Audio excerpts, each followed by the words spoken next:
All right, all right, all right. Let's get ready to go live. All right, all right, all right. Let's get ready to go live.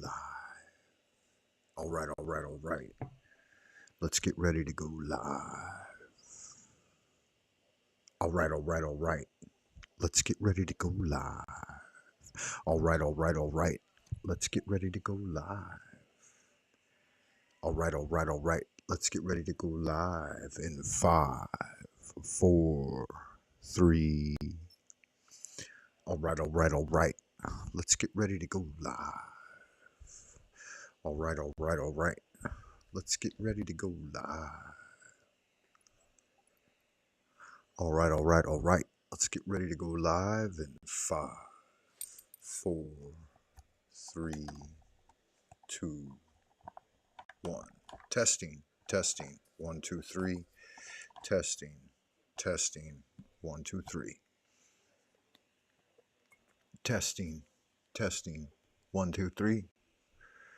Testing, testing. 1, 2, 3. All right, we're looking good, guys. We got the live stream coming in like Finnegan. So if you've got a yen to expand your kin, then let's get ready to go live here from Twilight Zone Old Peking in the central kingdom of the celestial dragon far behind the bamboo firewall. Welcome back, Wayfarer, Wildcat, Wayfarer, Wanderer, wherever you are, whoever you are, whenever you may be receiving this transmission. I hope you are doing well. With no further ado, holy art thou, Lord of the universe, the vast and the mighty one, creator of heaven and earth, maker of all things visible and invisible, master of both the light and the darkness. We adore thee and we invoke thee. Send us one of your divine spiritual agents, our holy guardian angel, to protect and guide us through the innumerable snares of the earthly sphere, and a cleansing wind to disperse all negativity and endless human opinion. Teach us those secret things which we must know for the completion of the great work and the glory of thine ineffable name, Adonai. So it is commanded and confirmed. So mote it be. Amen.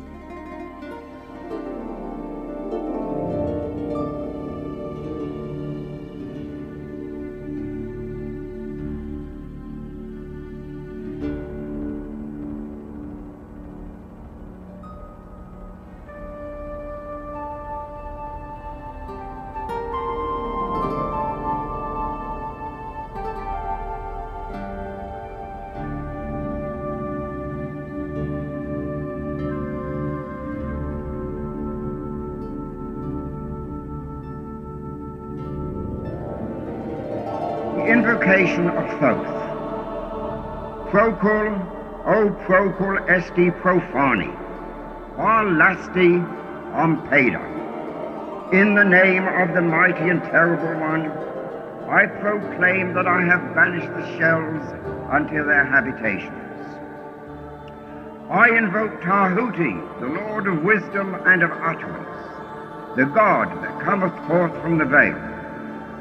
O thou majesty of the Godhead, wisdom-crowned Tahuti, Lord of the gates of the universe, thee I invoke.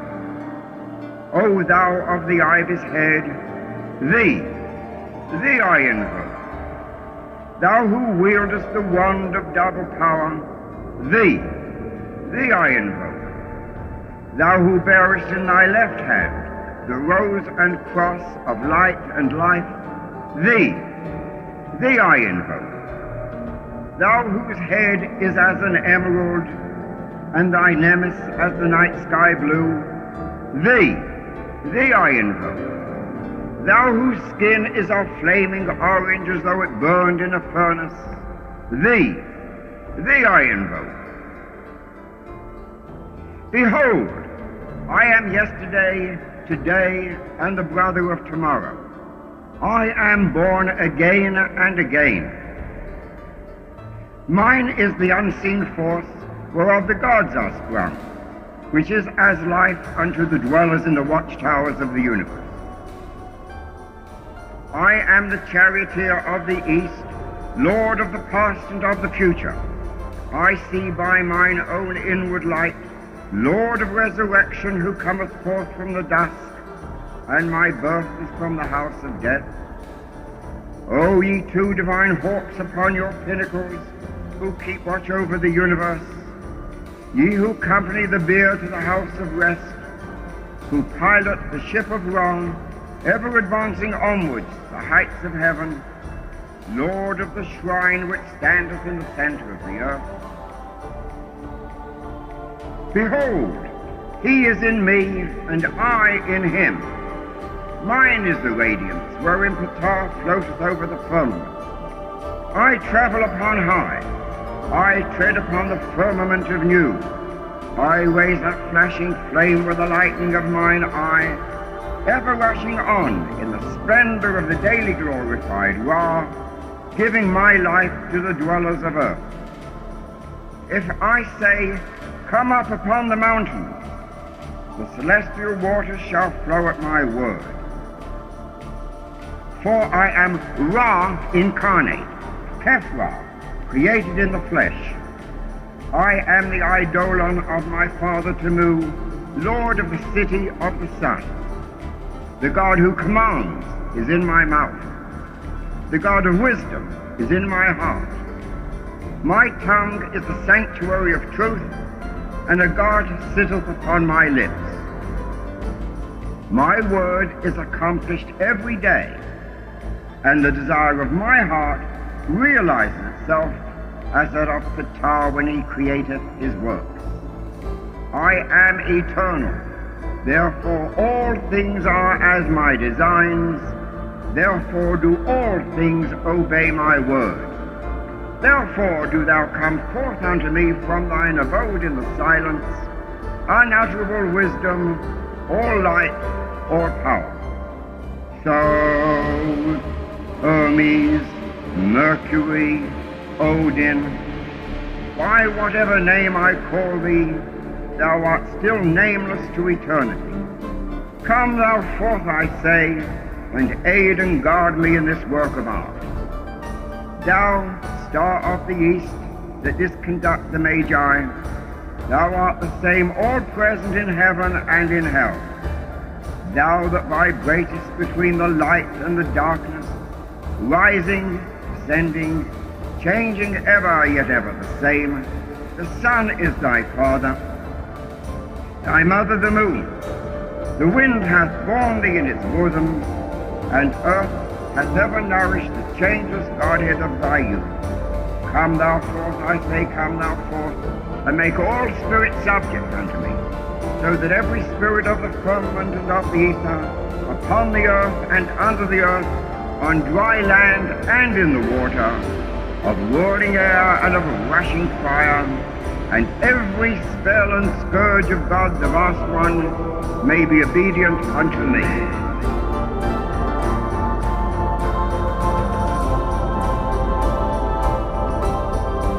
So it is commanded and confirmed, so mote it be. Amen.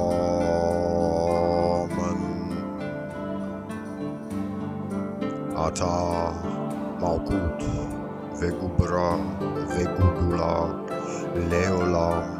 Amen. Hail unto thee who art Ra in thy rising, even unto thee who art Ra in thy strength, who travellest over the heavens at the uprising of the sun. Tahuti, god of magic, standeth in his splendour at the prow, and Rahor abideth at the helm. Hail unto thee from the abodes of the night.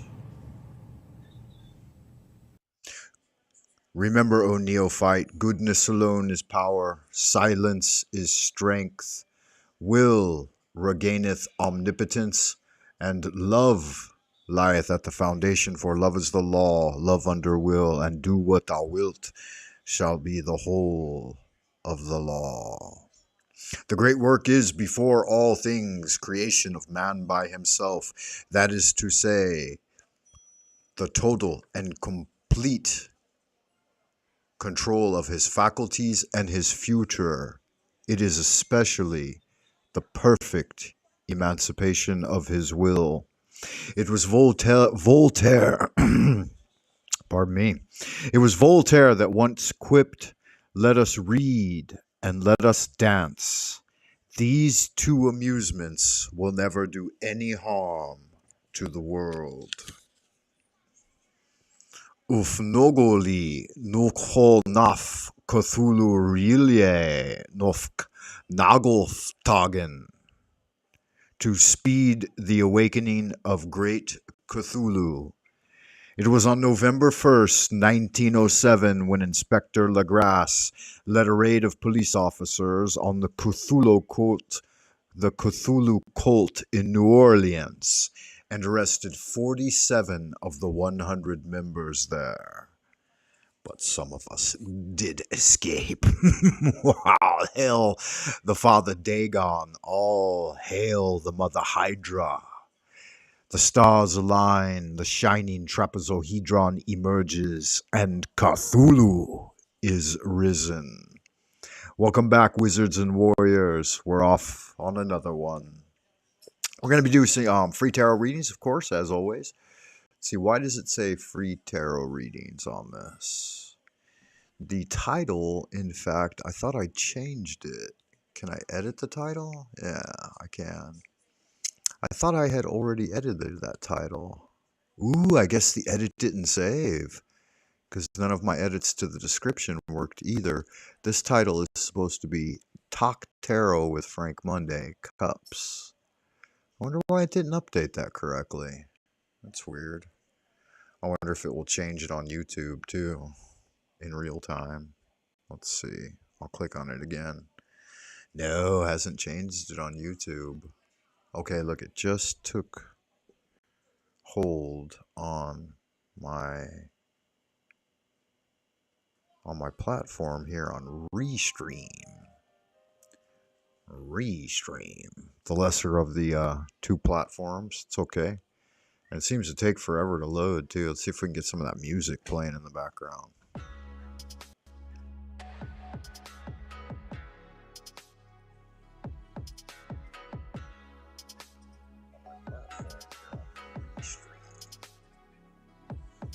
All right, yeah, it did change it, and it updated it.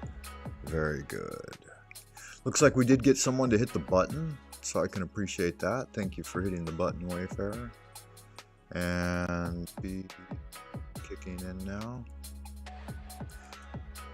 Yeah, we got that chill hop music in the background.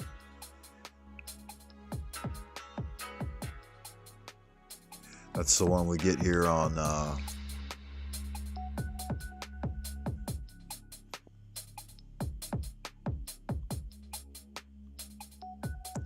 that's the free music that we get here on Restream.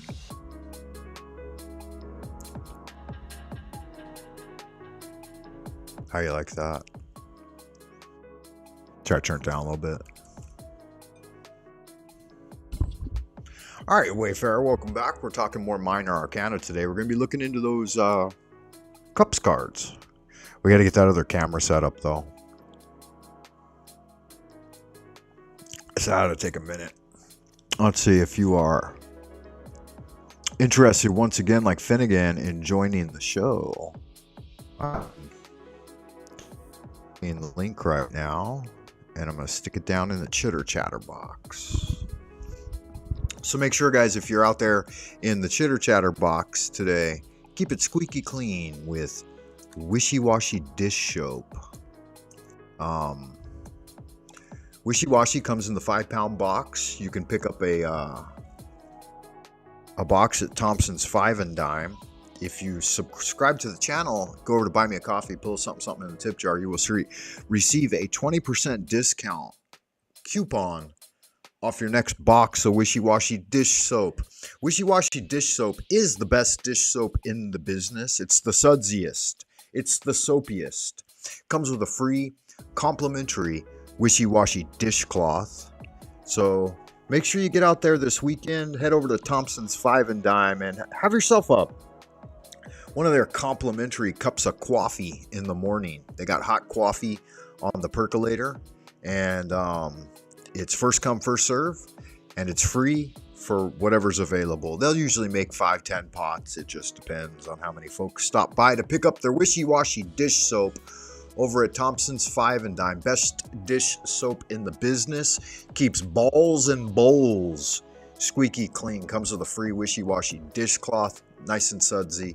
So keep those balls squeaky clean with wishy-washy.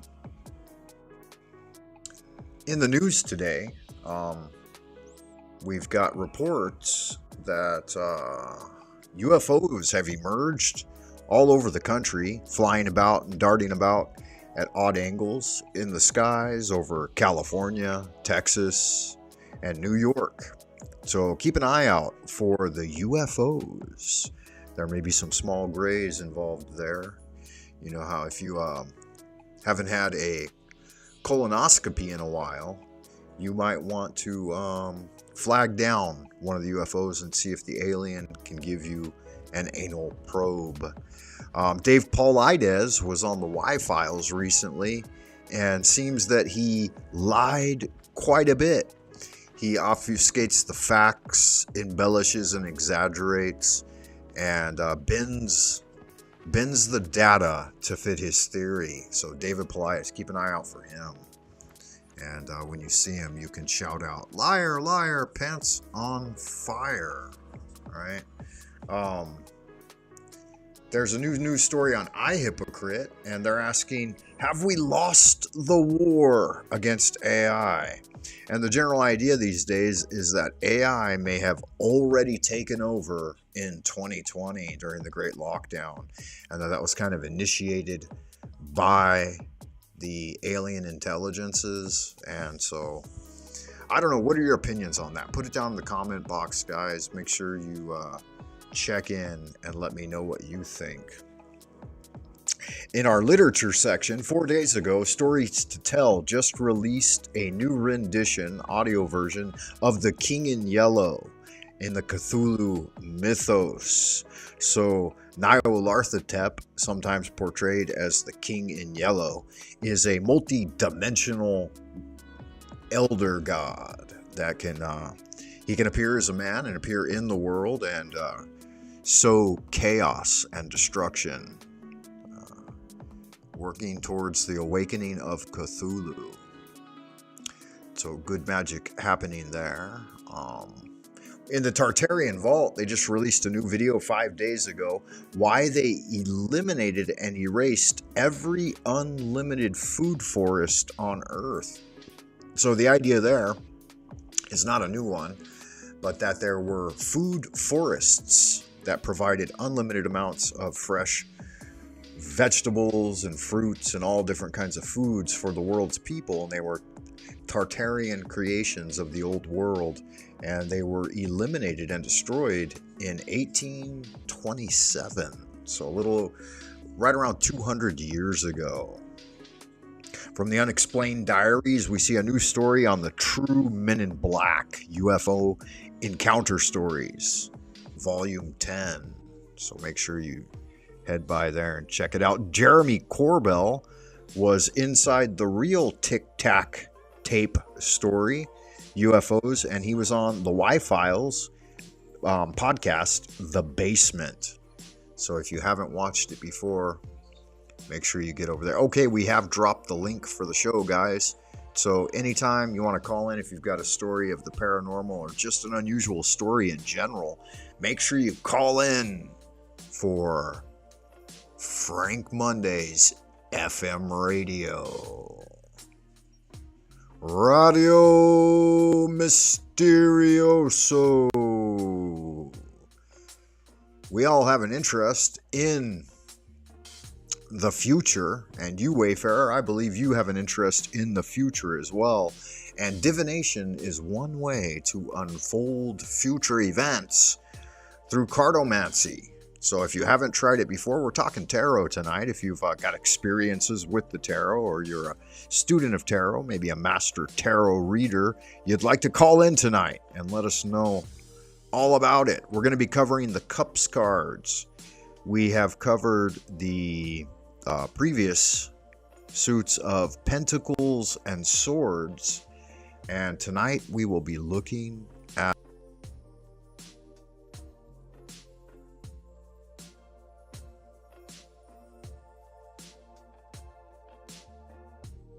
prayer out of our major arcana for the cups would be the Temperance card. The Temperance card is the one of the angelic force. Could be Gabriel, Raphael, just depends on what you like, you know, and it might even be your Michael. Looks a little more Gabrielic though. In that card, it's holding a couple of cups, mixing the divine waters, the ascending waters of the yin qi and the descending water of the yang qi. Temperance. Join me in prayer. Today I pray for total balance in every thought, word, and deed. Help me, Father, to maintain this perfect balance. Let no one upset the peace I find here with Thee this morning. Tranquility and peace are the result of temperance, and I pray for this total harmony in all that I may do this day. Speak my heart, dear Lord, and let me know if my actions offend Thee. Purify my thoughts, so that I do no one an injustice. Let the beauty of all Thy gifts to men inspire my soul this day, and this day be filled with and made complete by a contribution from me. Peace, tranquility, balance, harmony. Amen. All right, that's going to do it for the opening section, guys. We are looking at 20 minutes into the show. I hope everyone's doing well out in Happy Land tonight. And I hope that, I hope you're going to enjoy this brief section of Tarot Inquiry. So let's see if we can't get it started right with the Tarot monthly astrology calendar and the Tarot.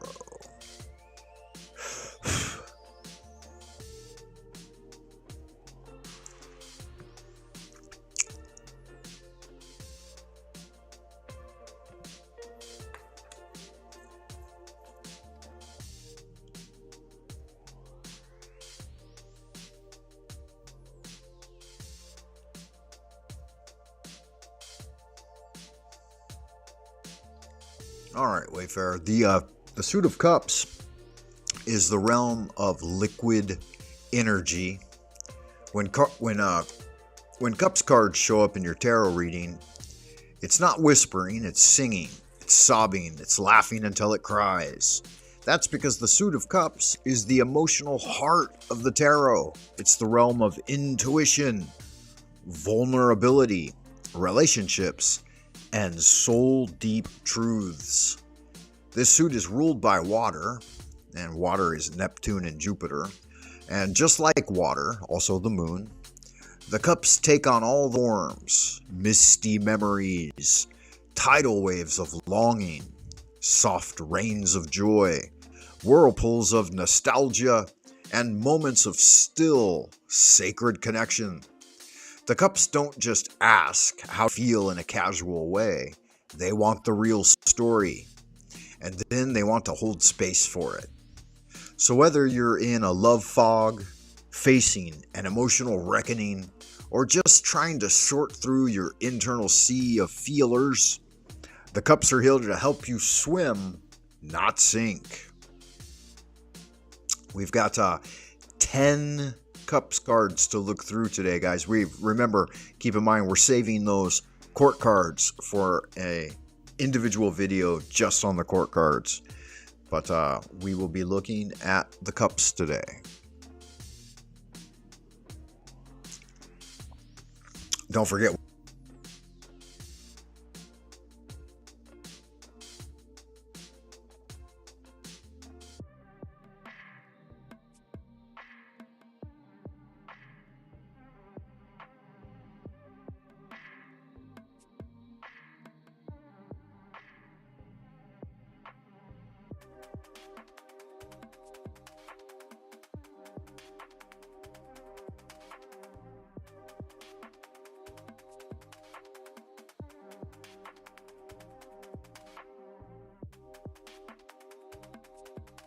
function correctly.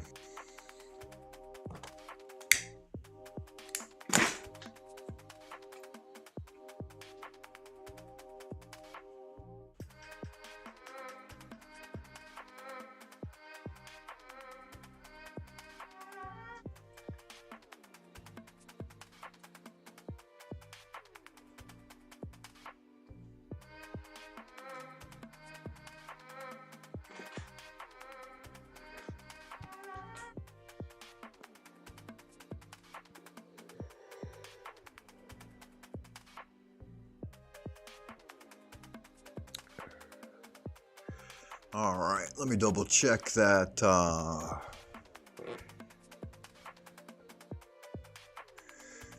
That address here on StreamYard again.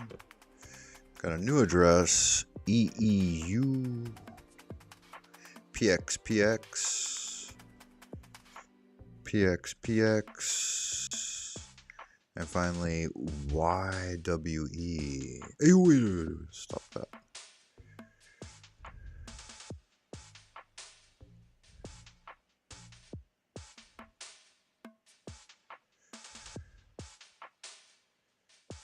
Oh my god, what a nightmare. Why did it do that? I don't understand. Okay, I'm pushing it again.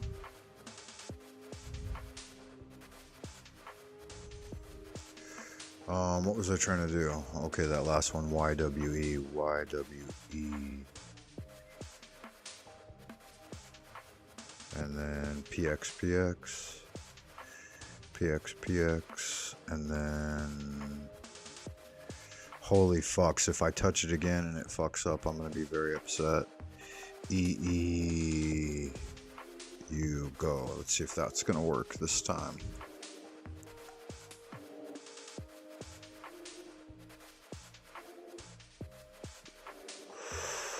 Okay, it says it's setting the stage for me on my other phone, which is going to serve as the camera for viewing the cards. We'll have a short musical interlude in between as I set this up. Here we are here.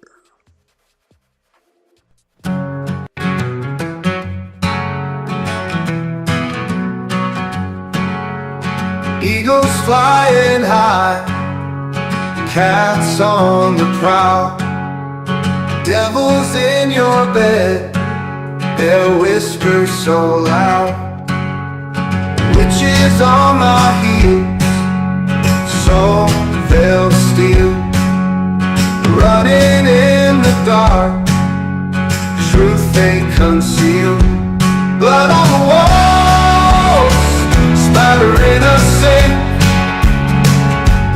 God can't help the dead, no time to think.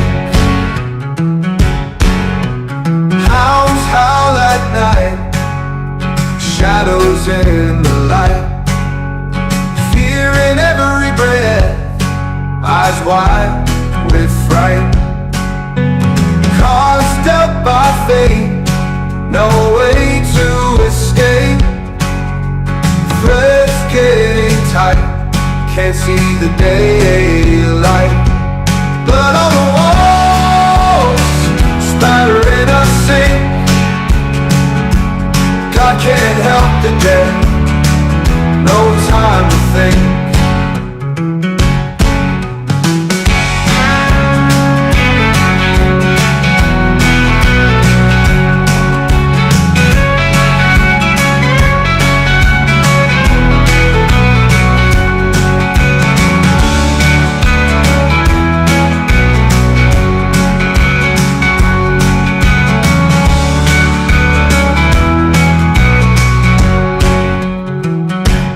Cards dealt by fate, no way to escape. Threads getting tight, can't see the daylight. Blood on the walls, splattering a sink. God can't help the dead, no time to think.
Alright guys, I'm not exactly sure why this camera isn't showing up on my... Okay, it does look like it's showing up.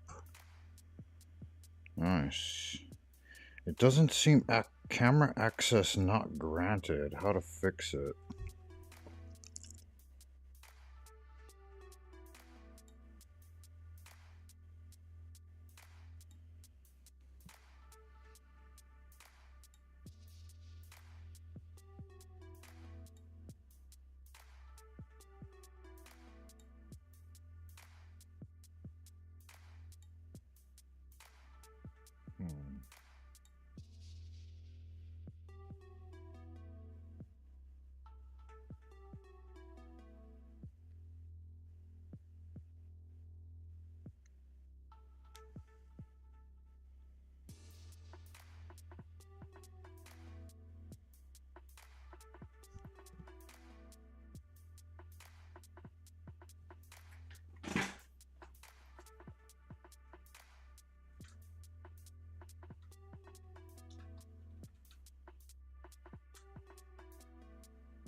Alright, is that good? Does that look good?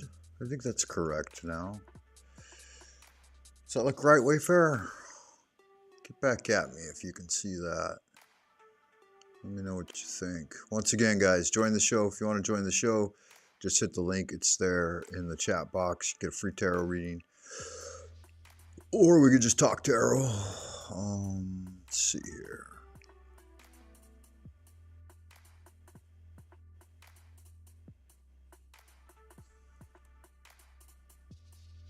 Alright, I think we're looking good. I will continue to keep an eye on it. It's a beautiful card. It's the start of a love affair, beginning of something beautiful. A new feeling, a fresh emotional start, or just the courage to say, I'm ready to get out there and get it, right?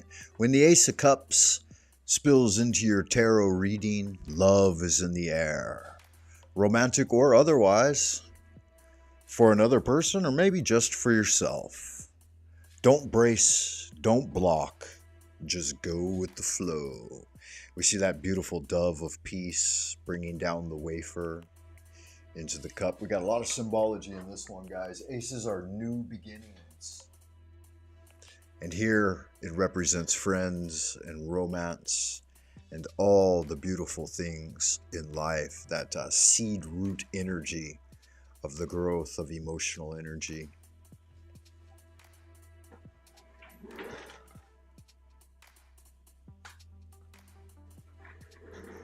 Next up, the Two of Cups. This one is the culmination of this thing, right? We see the splitting of the one into two. Twos representing balance.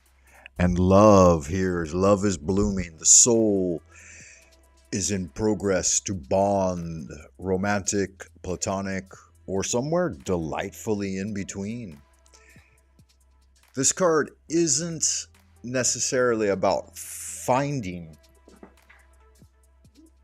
Move that one off screen a little bit. Not necessarily about finding the one. It's about letting someone in and honoring what you see in them, top to bottom. When this card appears, turn toward your closest connection and ask, how can I show up for this love fully? Beautiful representation of the flowering of, ooh, my earphone is dying. Isn't that just always perfect? Isn't that just exactly how it works, right? Okay, it's dying too. I don't think it is, though. I think it's full of shit. Yeah. Okay, we're good to go. Yeah, so ask, how can you love fully? A lot of beautiful imagery here. The union of yin and yang.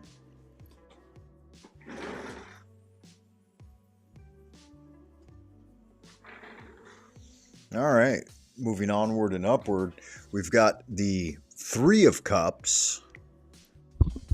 Threes are indicative of connection and division. Here it's representing greater friendship, right?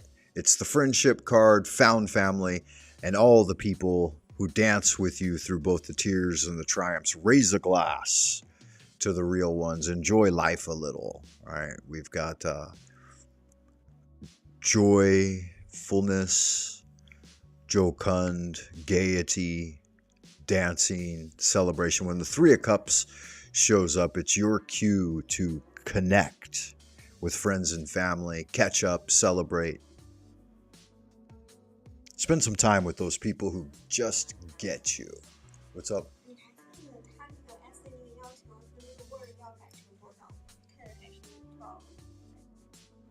什么价值？哦，没有那个，你要吗？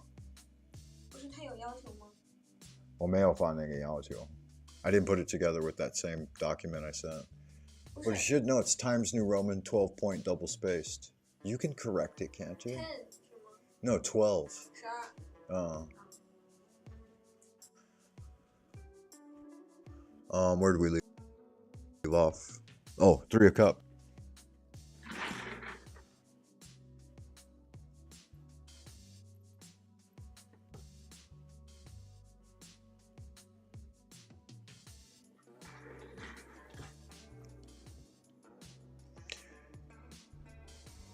Next up, guys, the Four of Cups. Fours represents stability.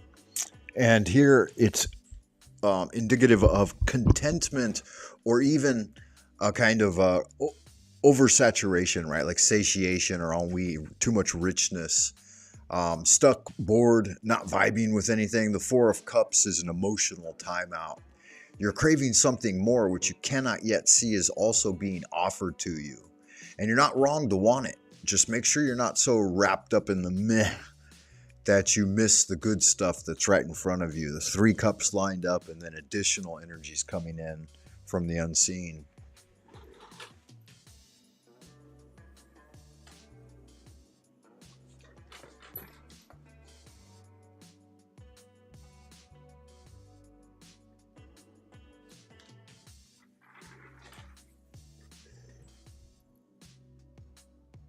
All right, next up is the Five of Cups. You may remember that fives are disturbances and overcoming that can lead to expansion. They can be mock battles, chaos, revelry as well. This one represents loss and sadness and even some depression, right?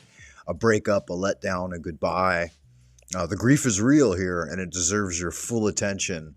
But when the Five of Cups spills across your reading, it's not here to drown you. It's here to help you let go of what's already gone so that you can notice what's still standing. Here, you've got the waters flowing down the river, pouring out before him.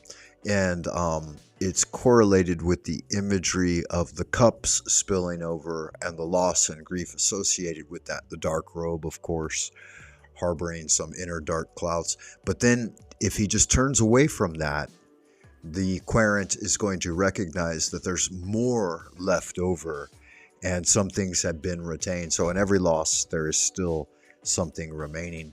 Additionally, there's a bridge leading away from troubled waters to a sanctuary. So there's a sense of the next card, which is going to be the moving away from troubled waters and the progression of things to come, right? And the cup from the previous, the four, having been offered and gathered, and now three of them spilling over. And the unseen ones, again, like it has some indication because of the unseen cups in these two, that there are some secrets being revealed, or maybe possibly some gossip going on behind the scenes. So something to be aware of.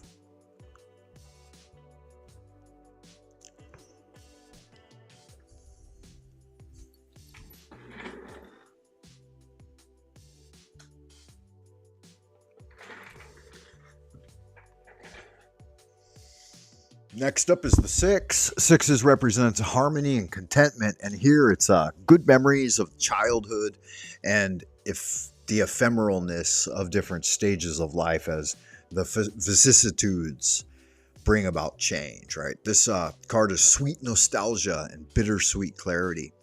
It brings back the past, sometimes with joy, sometimes with a lump in your throat, but it also reminds you that childlike wonder isn't lost forever. You can still choose joy. You can still trust again and make room for magic in life, even now. So here we see that childlike innocence of youthful revelry and friendship, and the older child presenting a flower to the younger child, or maybe in either direction, right? We see the safety of the village environment, the cottages in the background, the bridgeway leading across, right? The four cups up front with all the flowers. All four cups are blooming with flowers, right? So it's a really a beautiful scene here. Of course, there's colors that have subtle occult meaning, so on and so forth.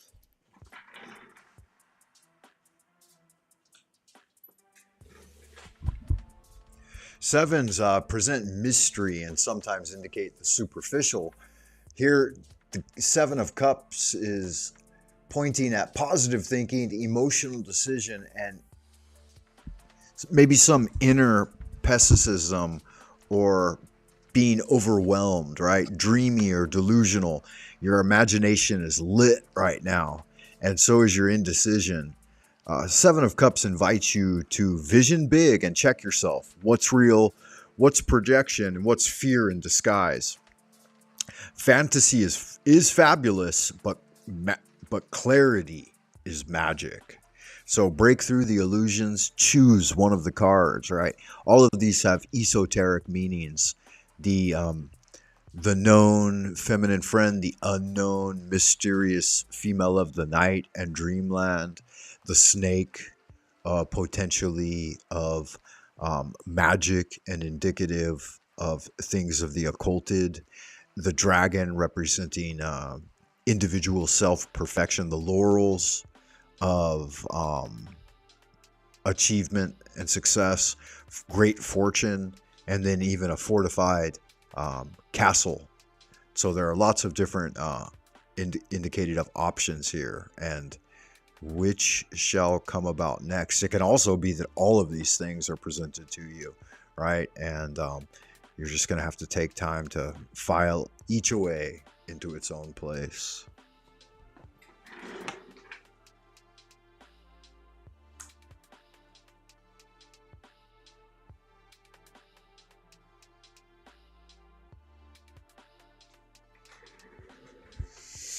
So next up, due to that satiation, right, we've got this 8, which is, it shows movement, right, and it can also indicate stagnation, but it's a change of direction, a hard choice, possibly a breakup or an abandonment type of thing, right, like taking time to retreat from the world. So a bit of a sabbatical.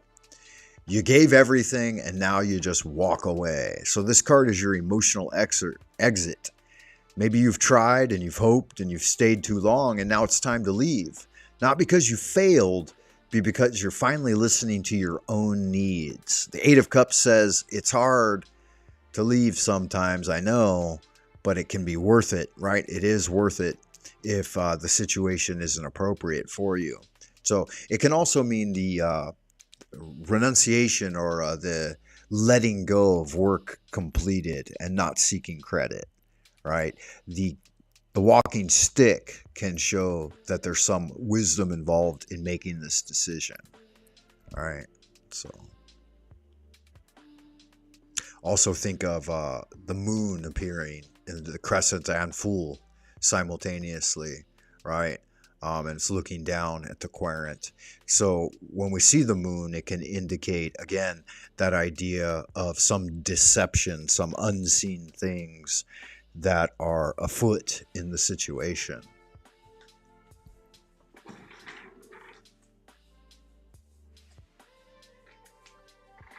All right, next up is the Nine of Cups. Nines indicate growth, and here we've got emotional support, solitary contentment, and spiritual growth. This card is also known as the Abracadabra card or the Wish Granted card. So this is desire fulfilled and joy on tap. This is when all things are presented to you, and when it comes up in a reading, it's definitely a hell yes.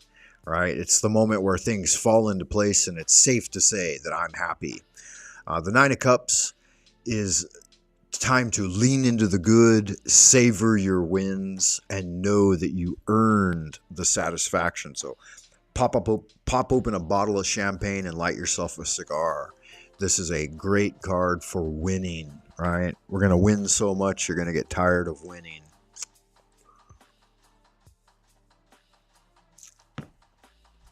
So rejoice when the Nine of Cups comes up.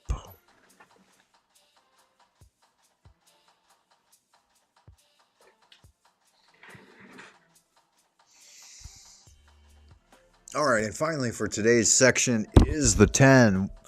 10s indicate completion and new beginnings as well, endings and beginnings. It's about love, fulfillment, family, and joy. This is what home feels like, right? You have the perfect cottage scene in the background with water and foliage, and then just a beautiful display of all 10 cups up above. Man and woman in harmony, son and daughter in harmony. All of the things are indicative of fulfillment and belonging. It's whether it's blood family or your chosen family or a moment of deep internal peace. The 10 of Cups brings big-time emotional security. Enjoy the bliss, share the joy, and let it remind you that this kind of happiness does really exist. This is definitely me and wife and kids whenever we go out to the countryside. And I even here at home when we have a nice big meal like we just did, you know, and we're able to spend quality time together. It's really what it's all about. There's a funny story I remember from Poke Runyon. He said that he was young and he was at a family barbecue, and it was like him and his brother or sister or whatever, and his mom and dad. And the dad was barbecuing and got the food. I think he said he was a teenager at the time or something. Anyway, his dad got all the food set out. They're eating the barbecue. And the pop's sitting back having a beer, watching the kids play and stuff. And he said, "This is it, man. This is what it's all about, kiddo. This is perfection." And Poke said he remembered thinking, "Are you serious? Really? This is what it's all about?" And he thought, it's not enough, right? I got to get out there and get it done. I want more out of life. So when I went to my initiation for the Ordo Templi Astarte, the Temple of Astarte, that's Poke Runyon's inner order.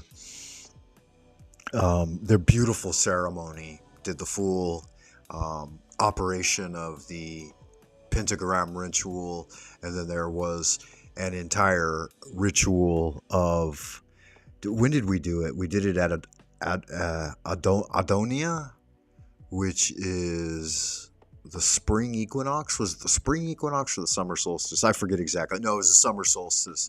It was death of Baal, and so the year king was dying.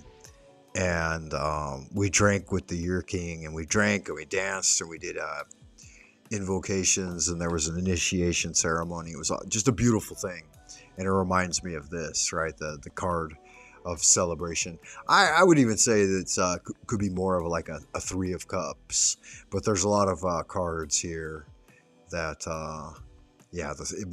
Three of Cups, and now me reflecting back on it, it's kind of more of a Six of Cups, right? That nostalgia and remembering beautiful things from the past. And then, yeah, a Ten of Cups. So there you have it, guys. That's going to do it for the Cups cards.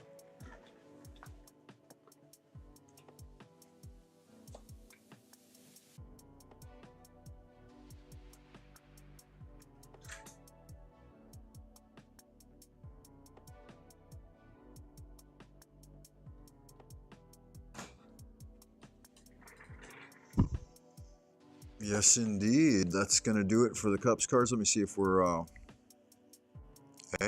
Okay. Yeah, we're looking good. Looks like we're still transmitting. So, excellent. Yeah, and just at the hour mark. Perfect.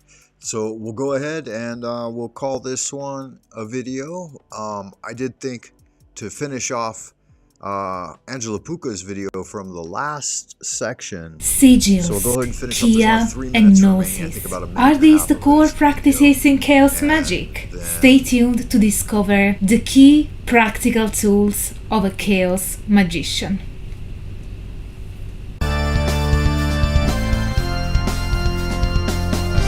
Yeah, we got The to role of right the about sigil 7 here minute mark is to be last time. charged by the will of the Go ahead magician and have in a the look aforementioned there. state of consciousness, to seal the will and bring it to physical existence while the fabric of reality is still permeable in the state of gnosis. As a result, this a state where the boundaries between Alright, guys, subject pardon and object Rewind this fade, for just and a the second. single pointed focus is a state where the boundaries between subject Alright, and it's object jumping all around on me, fade. man. And So give me a second, guys.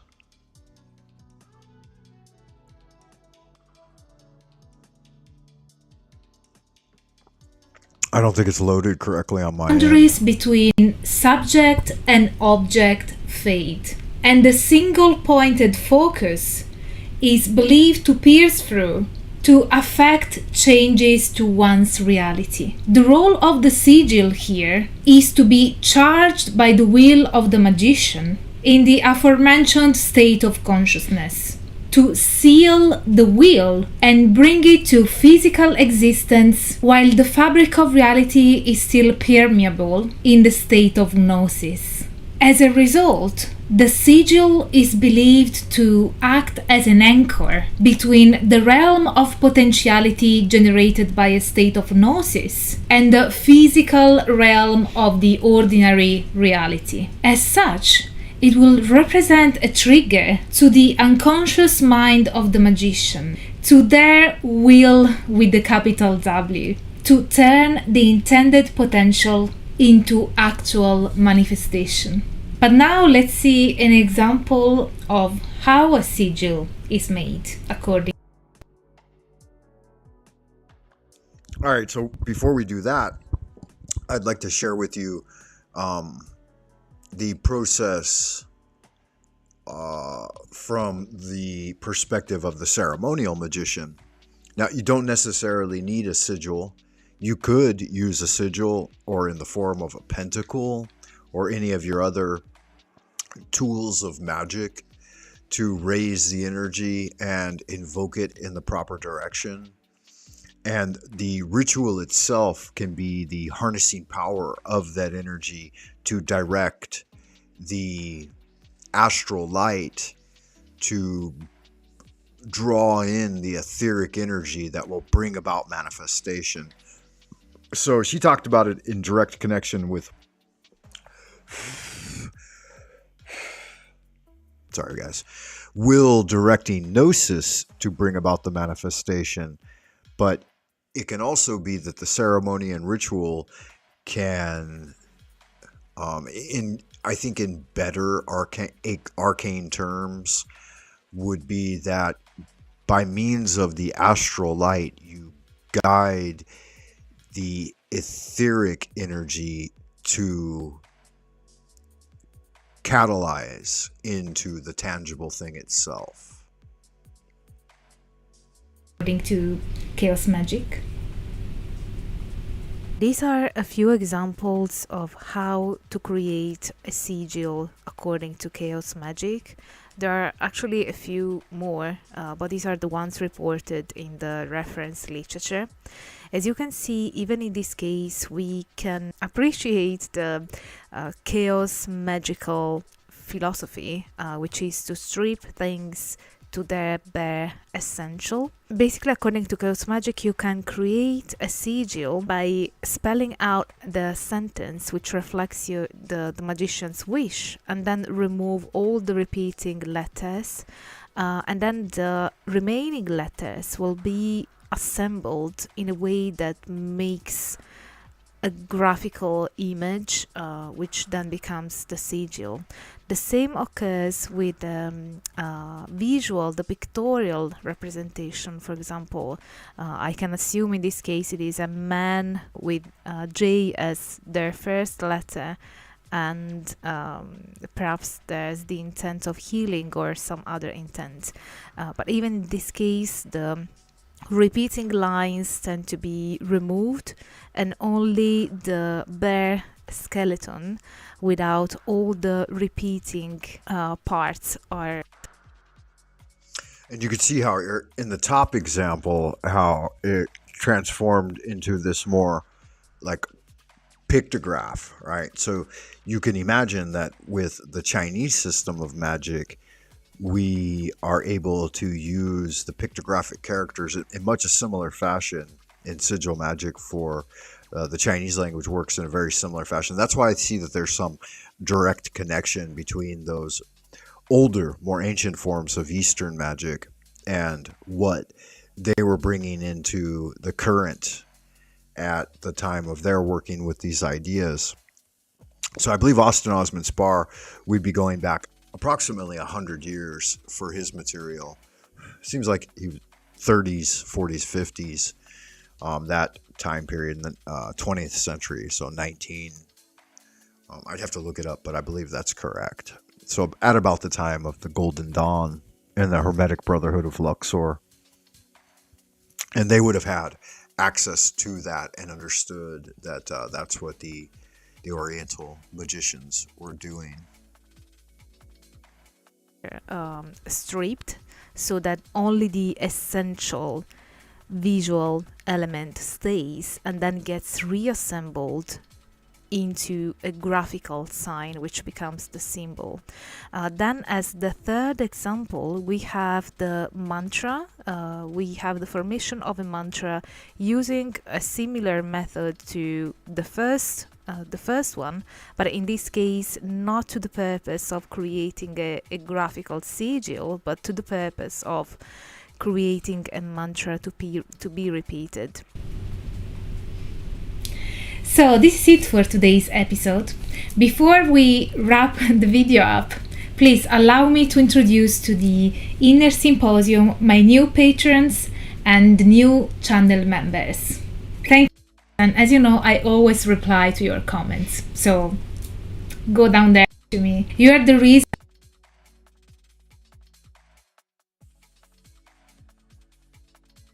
All right, guys, that's going to do it. So that ties up the video from Dr. Angela Puka here on YouTube, and a little brief explanation of chaos sigil magic. And yeah, no, just getting started for the first hour, Voy. So we do have a visitor in the ideas room. Talking tarot with Frank Monday. I was looking at the Cups cards. The show is open if you want to join, Voy. If not, yeah, I go ahead and wrap it up at an hour. But no, if somebody is wanting to come on and do a little conversational banter back and forth, the room is open. That's why I came here. But you know how I am. I'm not going to monologue for forever, right? I feel like it's just masturbating online to sit here and have conversations by myself, even when I'm talking about content. You know, my philosophy is the old I and thou that God can only be found through interlocution with others. So yeah, that is what it is.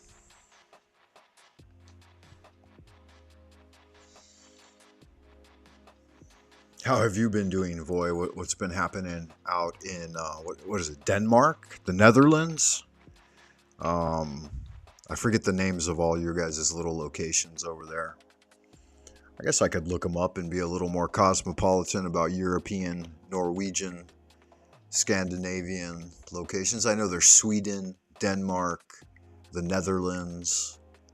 What else is in that general area? Let me, I'll pull up my map in the background so that I don't feel like such a,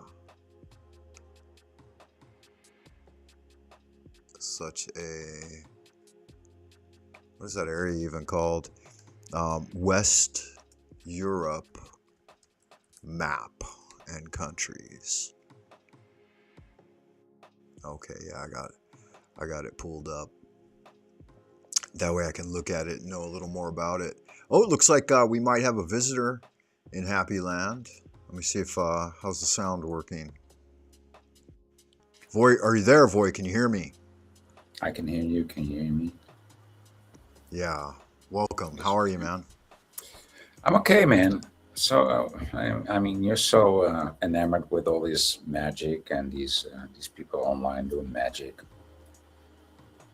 Yeah, that's, that's my primary interest. I'm looking at your area right now. I've got Netherlands, Belgium, United Kingdom, Germany, Luxembourg, And that's a France. special place. Luxembourg is a special place, right? That's a dukedom, right? A great dukedom, as they call it. Is it? Okay. Yeah. And then it looks like you're, so Denmark, Norway, Sweden, Finland, Estonia, Latvia, Lithuania. Looks like there's even a little Russia in there. Now whereabouts are you? You know it. I always think it's the Netherlands, but it's not. Yeah. Right? You're in the Netherlands? Yes, but you can call me Okay. Danish. I don't care. Okay. Yeah, I think I always refer to you as Danish. Yeah. In America we have a pastry that's called a Danish. Are you familiar with that? I think so. I think I know what Danish pastry is. Yeah. Yeah, it's like a flaky croissant type base, and then it'll have like a cream cheese filling on top, and then like one small dollop of a fruit preserve or jam, like blueberry. That's exactly what I thought about. Yeah. Okay. Yeah, it's delicious. I used to eat them all the time for breakfast when I was a kid. My dad was a pretty cosmopolitan fellow, right? So he brought things into the home that like ordinary American families never would have experienced, schnitzel and different kinds of sausages and shit, right? And all kinds of pastries and different stuff like that. So that was good, yeah.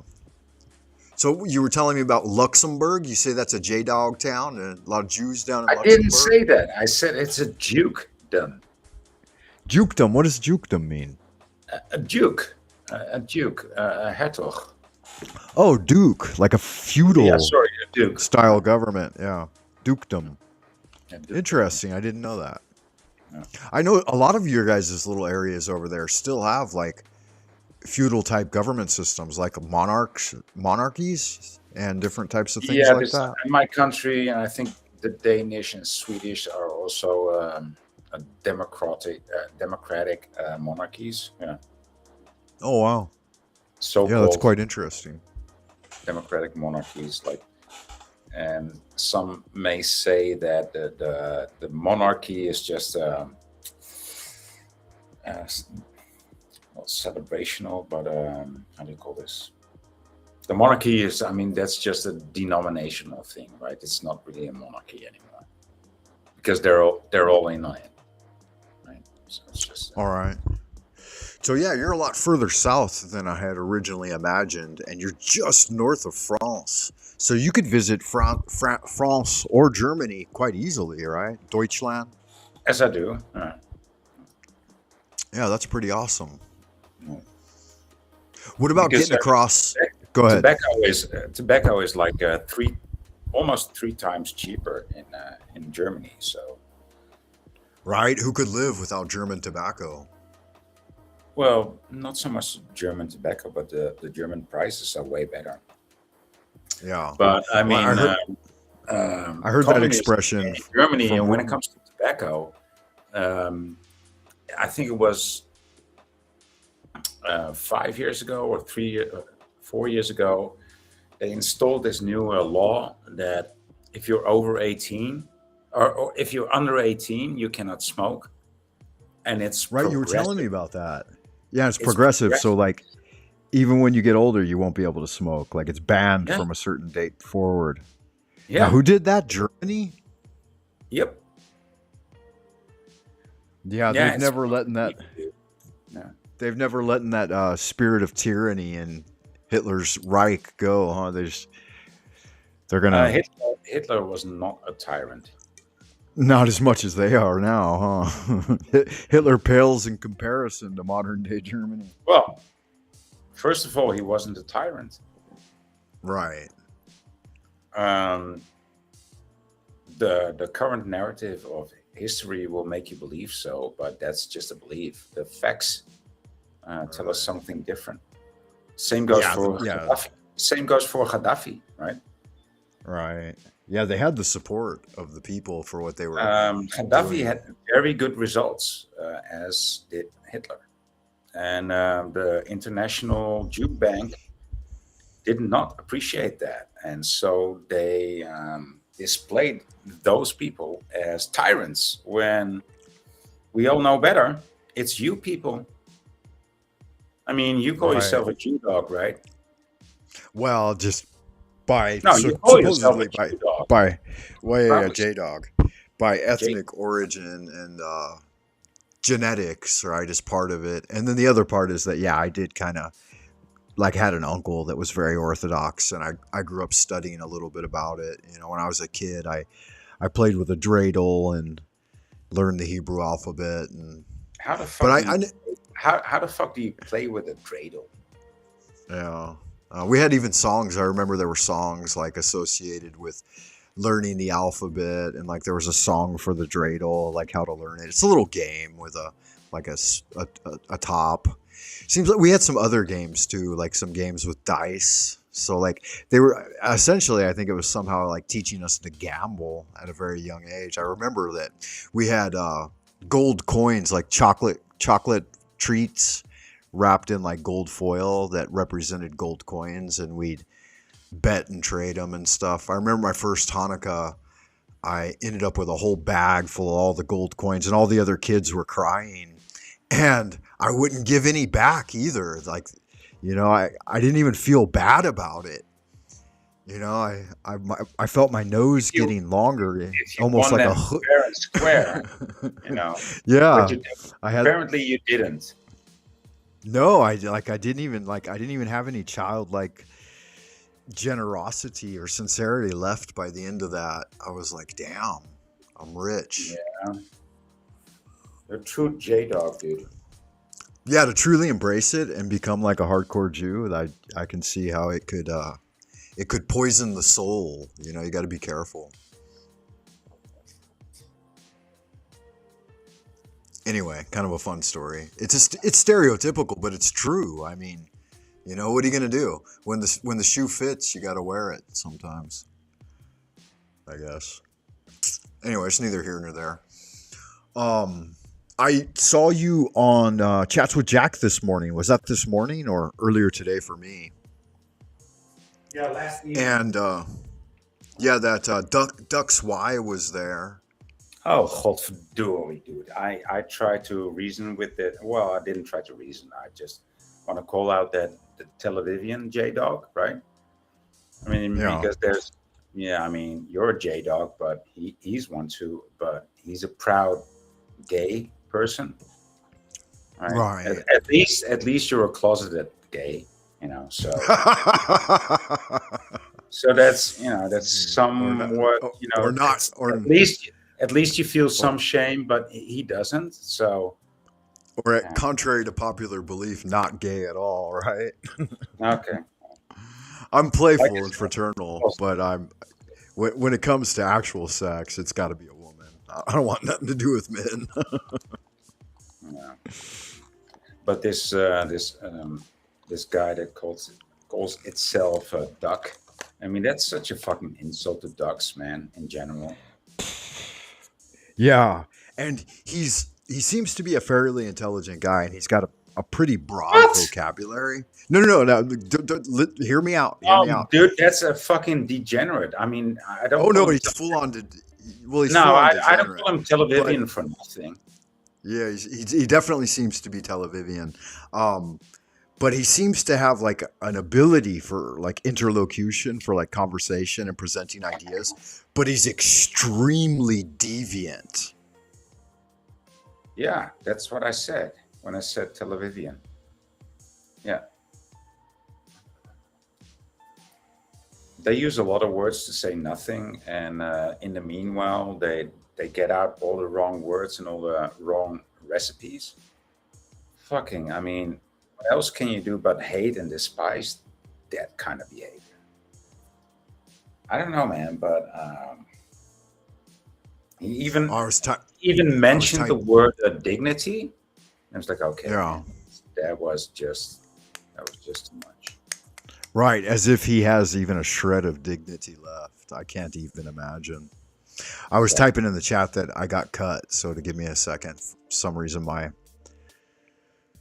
platform cut me for a second. I'm back now though. Yeah, you can see that it like shifted me too. Maybe it was because I was talking shit about the J-Dogs, right? They don't like that on YouTube.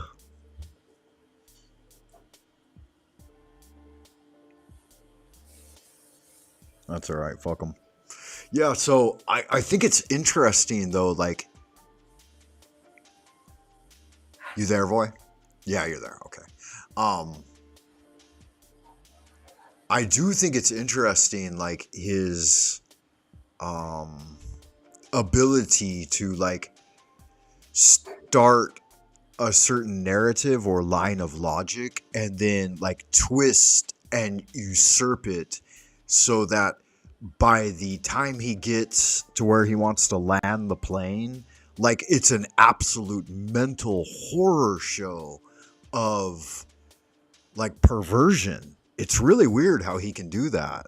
I haven't seen that type of thing very often, to be honest with you. But I think that haven't you seen like I this? go ahead. Haven't you seen this happen on the Chowdered Krusty too? I mean, But who? Mention some other person that does it all of them in quite the together. style. They love to make any conversation about anything gay, anything perverse, anything perverted. You're right. You're right. I have noticed that about the color yellow. They was, oh, you like pee, right? Oh, you're into urine. No, dude, I was just talking about the color yellow. Oh, yes, you're a urinal guy. You're a. I mean, this is what these people do, and it's all they do. It's their expertise. I have kind of noticed some of that. I didn't know. I don't know if you caught it or I call these people Tel Avivian. That's what I do. Is that what it is? Have you heard of the joke, the aristocrats? I know the aristocrats joke. Yeah, you know that idea. So it seems like they're kind of always playing that out. Like the deeper and further they go into degeneracy, I guess it gives them a kind of feeling of like succor or like revelry or something. I don't know what's going on with that. It gets their kicks off. Right? Yeah, it's weird. I guess somehow it's demonic too, right? Somehow. And gay. Somehow. It's not somehow, it's straight up demonic. Yeah, it is straight up demonic and gay. I was on TML the other night and there was a guy on there, I forget his name, I can't remember, but like he was just so far out in fucking left field and such a degenerate and like pessimist and just an idiot too, like an infantile idiot. And he kept looping and looping and looping, and like Creek Mary came on there. You know Creek Mary, right? Yeah. Yeah, and we were trying to have some spiritual conversations, and he kept interrupting and trying to like kill the vibe, you know, like a joy kill, a real killjoy, a killjoy, someone who just wants to destroy any type of good feeling. And it was cute. Mary, it's what Imperius does. It's what OG does. yeah, Yeah. JG. No, not JG only, but also OG Orthodox guy. Yeah. Oh yeah, I've noticed a bit of that from him too. I thought better of him at first, but on a long enough timeline, like you start to see like what they're really up to. And since Dennison came in exactly at the time when Orthodox guy came into the scene, I thought that Dennison was the same. Right. But he's different. He's different. Yeah, he seems to be different.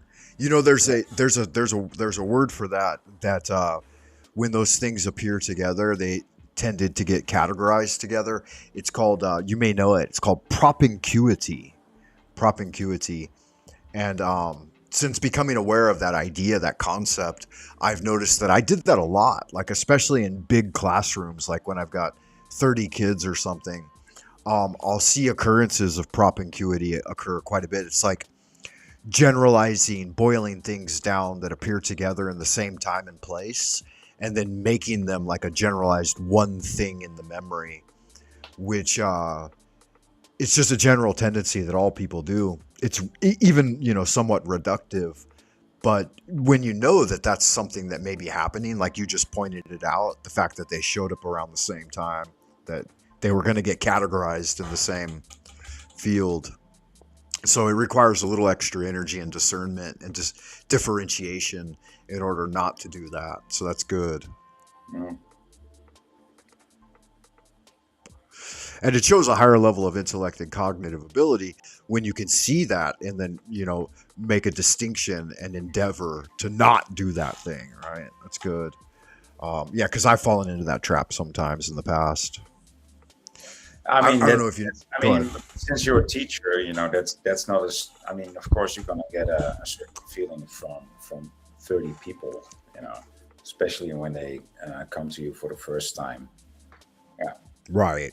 But that's something different than two new characters in the Beneverse, right? But yeah, it's comparable, but still, there's like 28 people difference, right?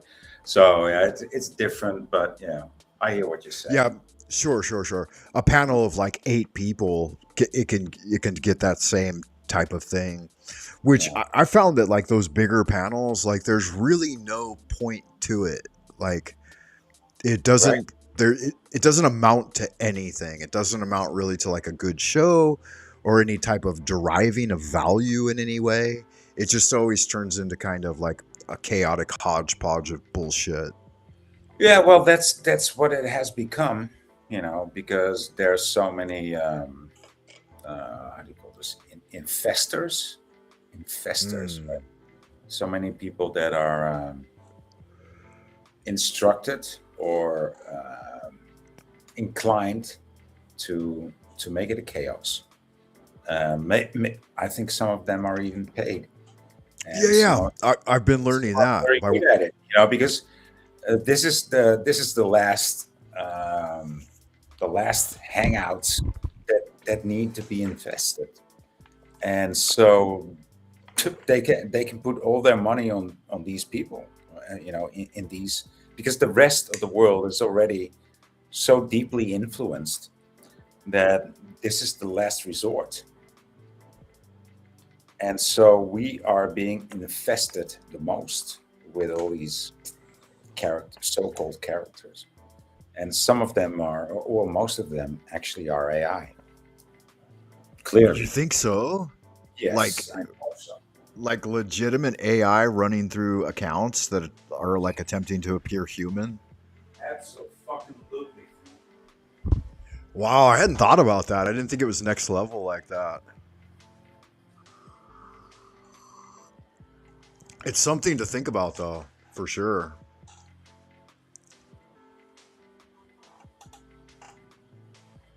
I'll be back in a minute, Frank. Yeah, no worries. Yeah, so to recap a little, like we covered some ground that these bigger situations, so-called social networking hangouts, limited hangouts as they used to be called on Google, are being infiltrated by subversive agent provocateurs that are trying to entrap you and get you struck and jump into violating TOS like right off the jump a lot of times. And then a lot of them, like Brown's Boy Talent Agency has pointed out, are casted guild members. You know, they're working with Hollywood acting guilds, and obviously there are some other bigger centers for the Hollywood production scenes now. We've got like Atlanta, Georgia.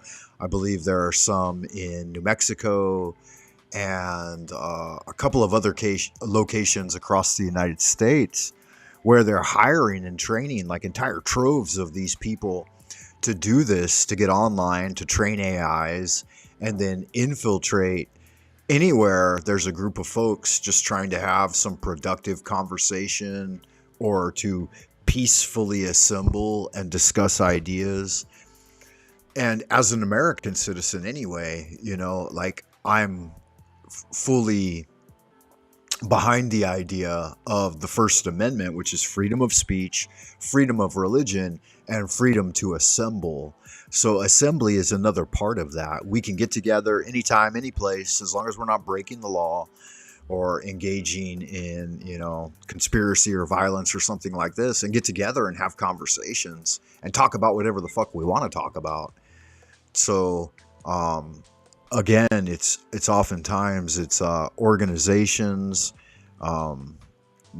NPO, or what are they called? Non-profit organizations, NPOs, and non-governmental organizations, right? NGOs. When all they do is trying to govern your mind.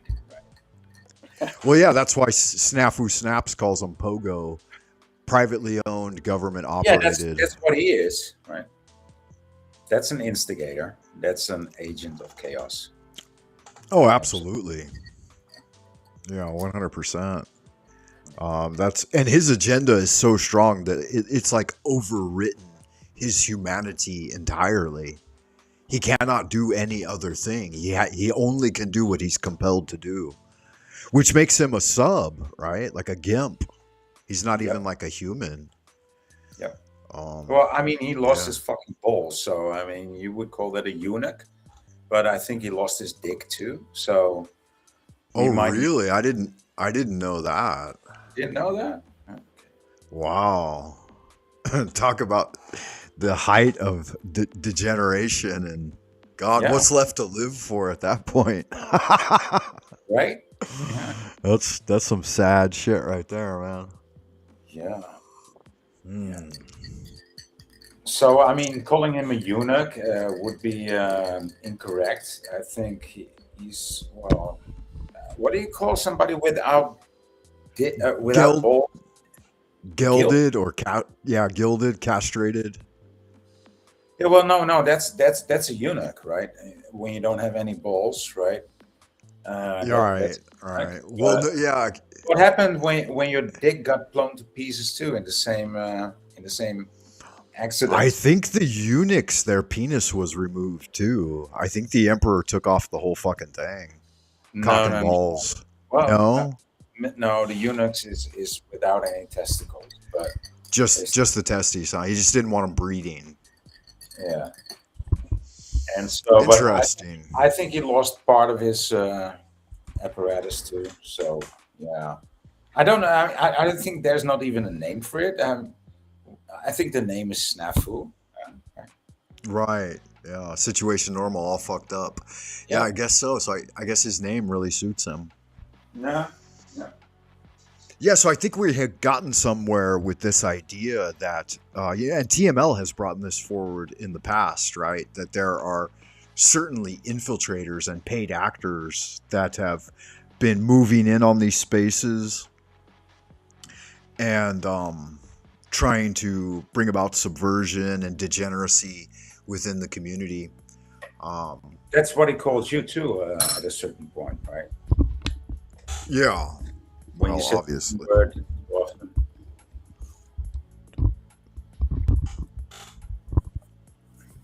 Yeah. I missed your last statement. What'd you say? When you said the N word too often on DMLs, he called you out to be an insecure. Oh yeah. We did that over there, and we did it over at Truther Cop. So, yeah, I had an encounter with Truther Cop recently, and it seems like that might have been the same night on TML.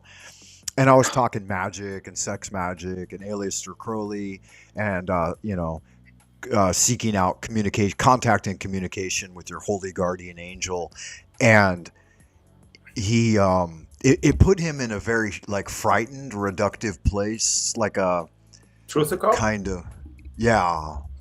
He got I think he was pretty off center with like day long drinking or whatever, but that's neither here nor there. But it caused him to call upon the name of Jesus a lot, and to be a little bit upset, and to like point at me as being demonic or engaged in witchcraft and stuff like this. And I mean, he's Yeah, not wrong. He's not wrong there, but because you well, are. no, it is wrong. Witchcraft is something very different. Witchcraft is more aligned with like shamanistic spiritualism, whereas what I do is ceremonial magic in the Solomonic tradition. And it's a very different thing. It's structured, it's scientific, it's analytical, it's intelligent. It's not, like my grandmother, she did some forms of witchcraft, but she did it through working with angels, so called. So she would read the Bible and call upon God's angels to direct her to certain herbs or bring about manifestation of situations, and it worked. She was really good at it, very intuitive. I've talked about in the past that she was my maternal grandmother was an Appalachian Irish, Scots Irish. And so she had more of a tradition aligned with like witchcraft. But what I do is magic. It's not, I have endeavored to learn something about like South American shamanism or sorcery as presented by like the folks of the Yucatan Peninsula. I'm not sure if you're familiar. They had, Aztec, Mayan. But that's as close as I've gotten to witchcraft is shamanism. But no, it's not witchcraft, and it's not sorcery. It's a whole different category. It's magic, and it's what Moses did.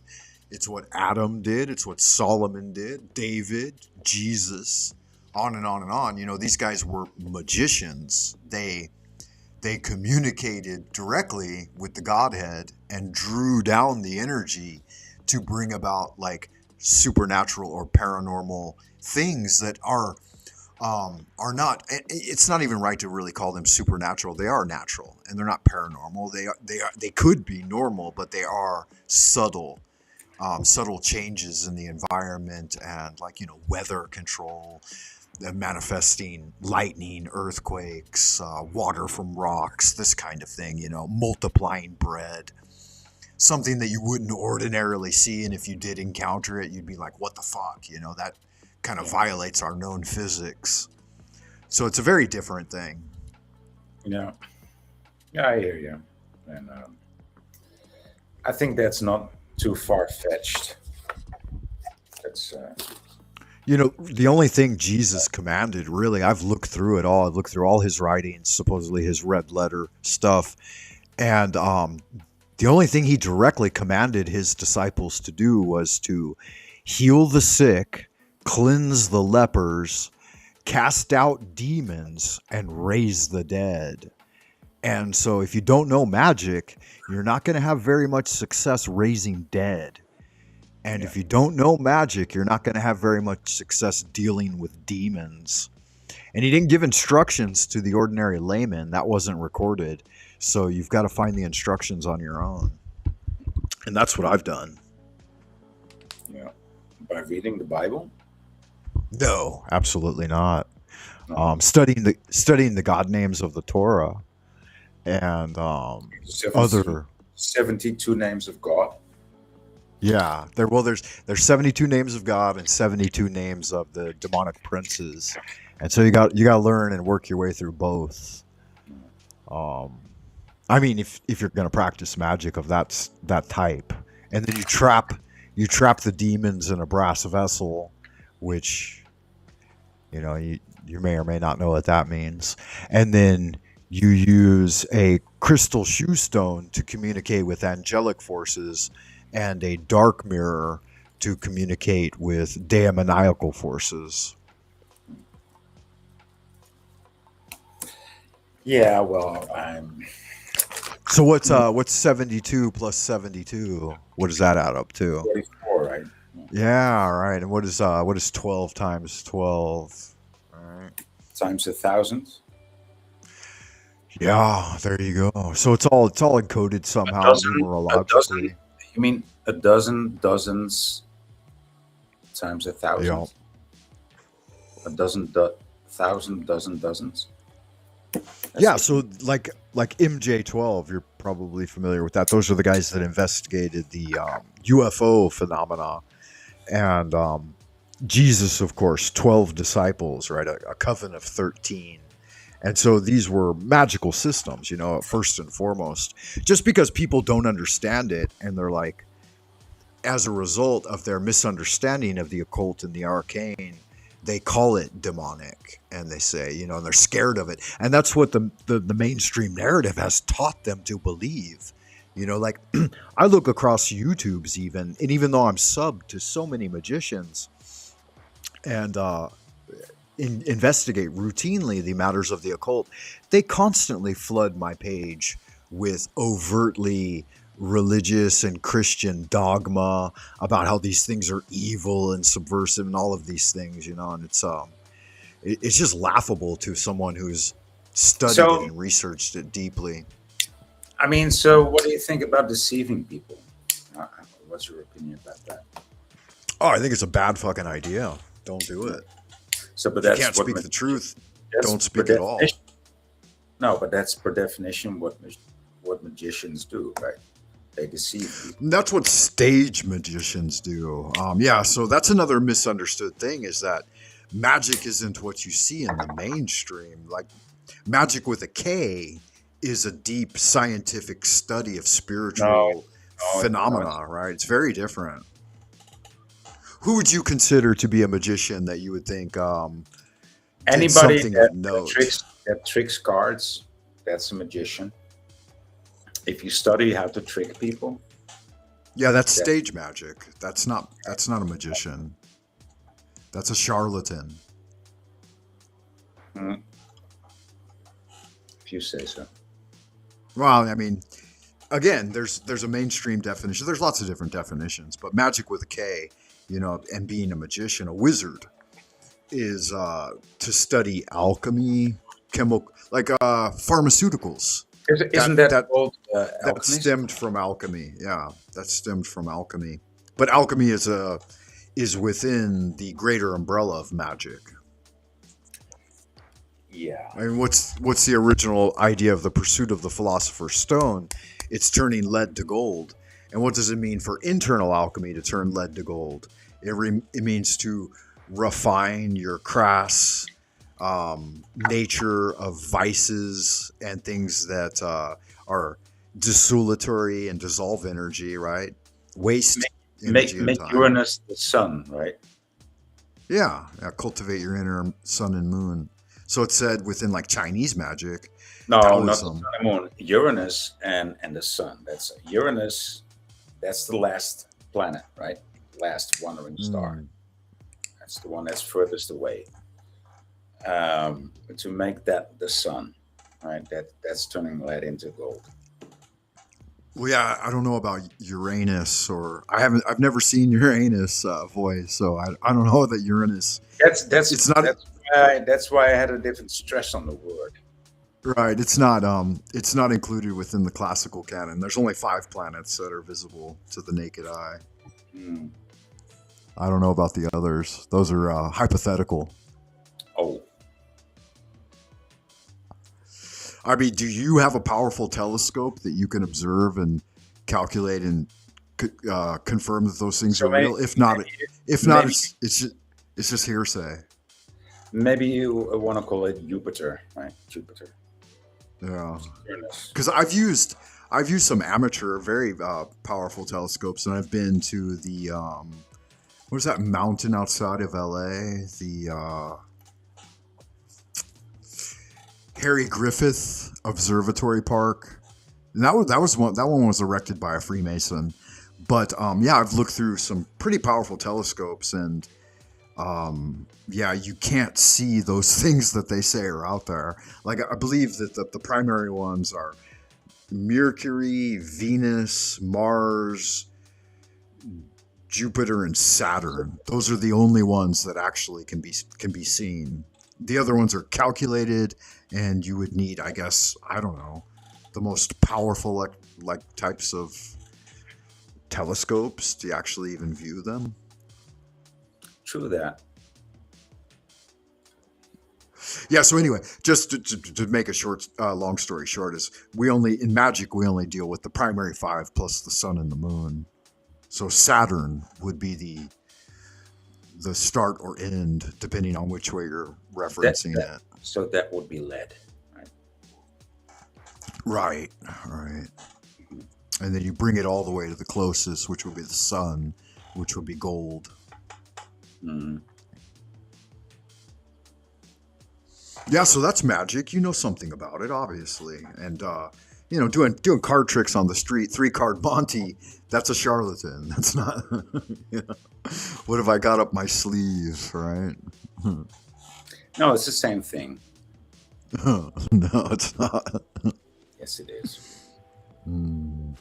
According to my strategy, it is. It's interesting. I had a friend who was here, my Swedish friend. I think I've talked about him with you before. He died at like 47, something like that. Just a few years ago. It was right. That's when I stopped doing like interview style, like we're having right now. We're having an interview essentially, just one-on-one. That's when I moved from that to kind of finding out about these panels and joining panels, because I was looking for that deeper social connection. But he was a master magician of stage magic. He did stage hypnosis. He worked with some pretty famous characters too. And he did coin magic and card magic and other forms of like stage magic. And he made pretty good money doing it too.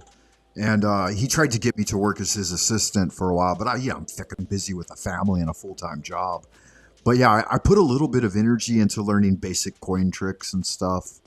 But I was never interested in that form of charlatanism. I was interested in, you know, if it can happen, if you can apport something, then genuinely do that. Then if not, fuck. No reason to fake it, you know. So I never got interested in it very much. But I did learn a little bit of it, and it can be fun. But yeah, it even, like, especially coin magic and card magic, they require a mastery of sleight of hand and articulation that is next level, right? So doing that and learning that to do it fluidly and make it appear really seamless in public and stuff and in front of an audience or another person, that is a kind of high level deception. Yeah, absolutely. Redirection and Yeah, so I know people pay to be deceived, but you know, I don't like deception to begin with, and I know that people would pay for it, but it doesn't make. Yeah, I don't either.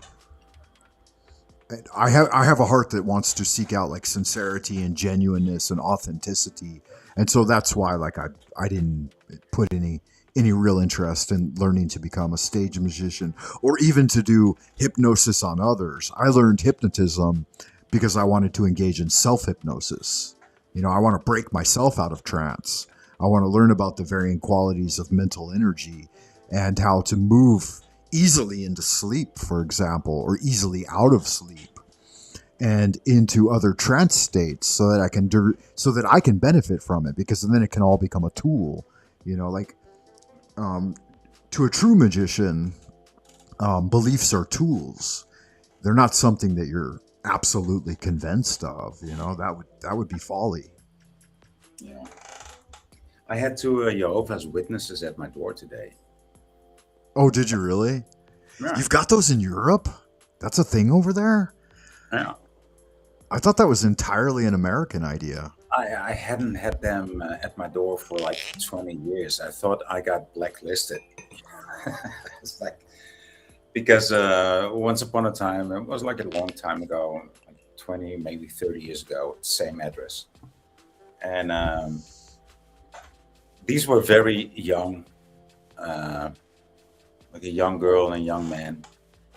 And they started wow. talking to me about Noah, right? And so I talked to them about Noah too, because back in the day I was reading the Bible, right? Trying to Okay. study the Bible. And I said, yeah, this is all for the glory of God. And I said, like, what does the word glory mean? And he looked at me and said, I don't know. I said, well, okay, let's talk about something else. And they were talking about Noah. And I said, well, did you know this about Noah? Did you know that about Noah? And he looked at me like, no, what Bible are you reading? And I showed him a Bible that actually also said Jehovah, right? And so I think that's why I got blacklisted. Like, they will never come at my door again, because these people will just hear the priest talk, right? And they will believe anything he says, and they never read the Bible. And yeah, so I was really Yep. amazed that some, but these guys were older, right? They were like 60, 70 years old, coming at my door, and Oh wow. they Yeah. wanted to give me a paper that said something about their website. I said, no, thank you. I'm not going to read it. I'm not Right. taking the paper. I'm not, because I'm not going to go there. And I have this sticker next to my door. It's like higher powers only have power because we admit them, right? Right. And he said Yeah, they're that like really triggered me, vampires. right? He said that sticker next to your door, that really triggered me. I said, well, okay, so why? And then he started talking about the war and subscription and being drafted. I said, well, he said, well, don't you know that Jehovah's Witnesses never get drafted because we just refuse to? Do you think that's going to make a difference on the world scale? Yeah, they can be a conscientious objector, but they can actually still get drafted in by U.S. law anyway. Right? Yeah. Yeah, So that, they won't give up. They won't give them a gun. They'll send them to war without a gun.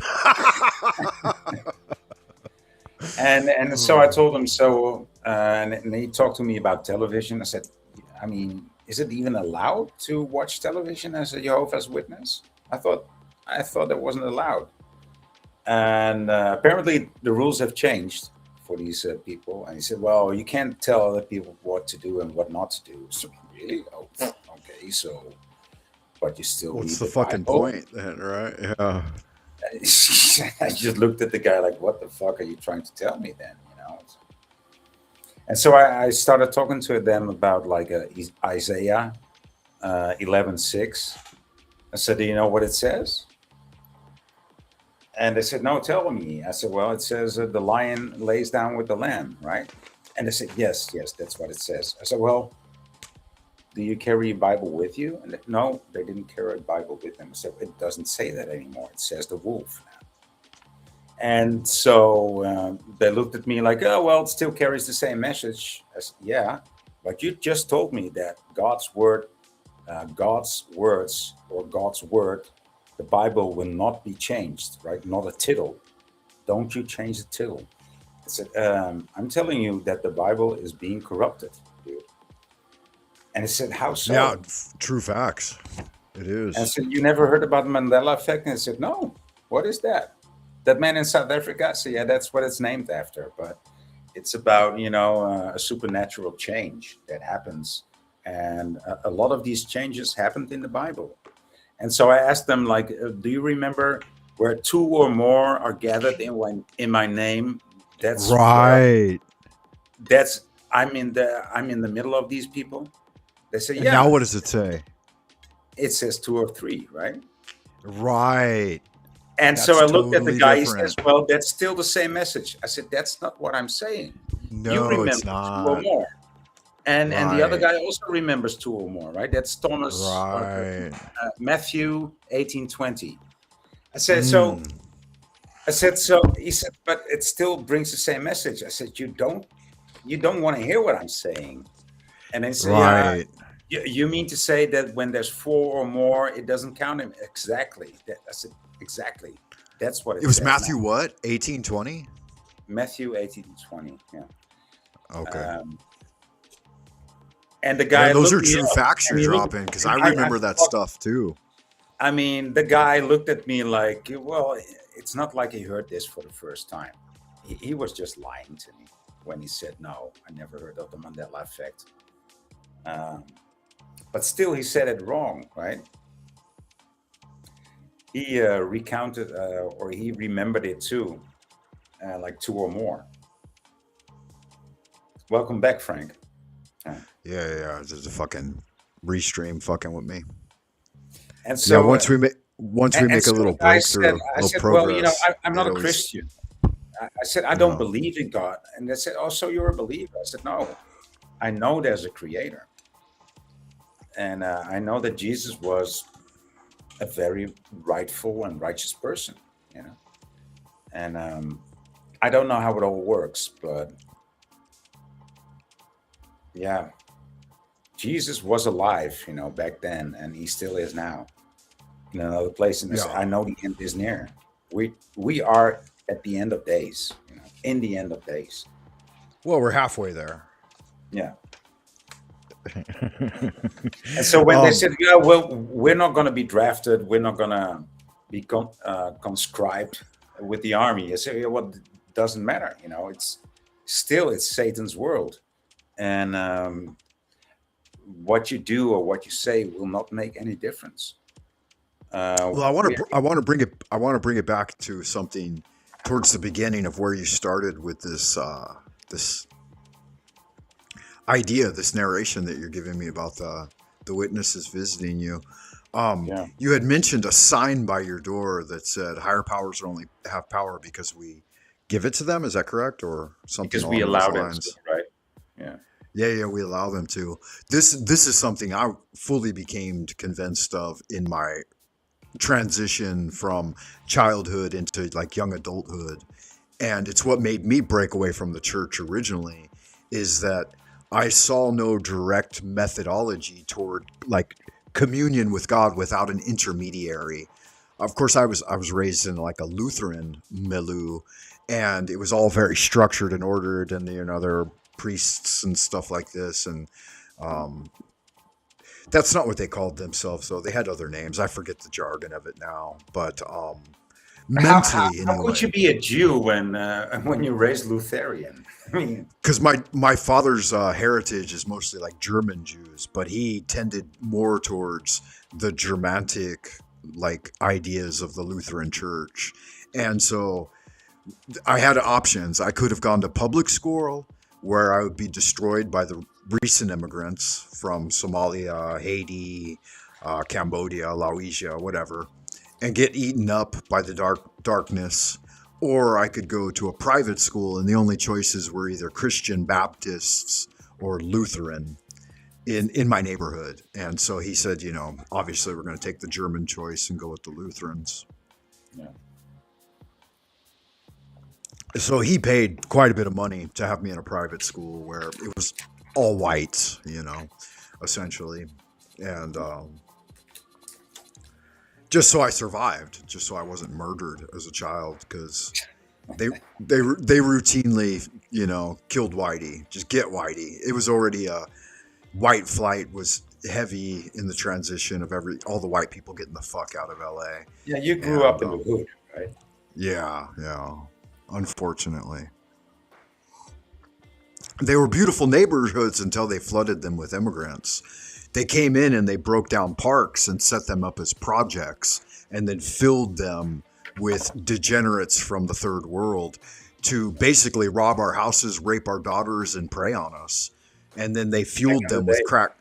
Yeah, they fueled them with gangster rap and crack cocaine and gave them guns. The government did this in order to destroy white communities. Yeah. It was carefully lined out and planned and instrumented, and it worked. It destroyed. This I also mentioned to the Jehovah's Witnesses at my door. I said, well, Satan rules this world, and Satan wants to get rid of white people, right? Yeah, you don't have to go to war in a foreign country. They're going to bring the war straight to your doorstep, and they're going to bring the foreign country straight into your front yard. Yeah. Yeah, and so they didn't want to stay long at my door. Yeah, I bet. Oh, there was a point that I had mentioned that I wanted to bring it back around to the idea of the higher powers. And do you know, I'm not sure if you're at all familiar with Alcoholics Anonymous. I've heard about it, yeah. Yeah, AA. It's like Chats with Jack is kind of like it's an AA meeting, right? 12-step program, right?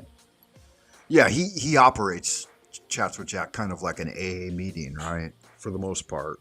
Really? If you've ever attended one. No. But anyway, the basic methodology is that you must give up your Loki of control to a power greater than yourself. And so the first step is to put on the GIMP mask and bow before the throne. What step is that? Like acknowledge a higher power? I think it's the first step. The first step. Okay. I know. I'm not sure. You could check the literature online. Anybody could look it up. If I'm wrong, I don't really care to know. But I know that it's one of the first preliminary steps.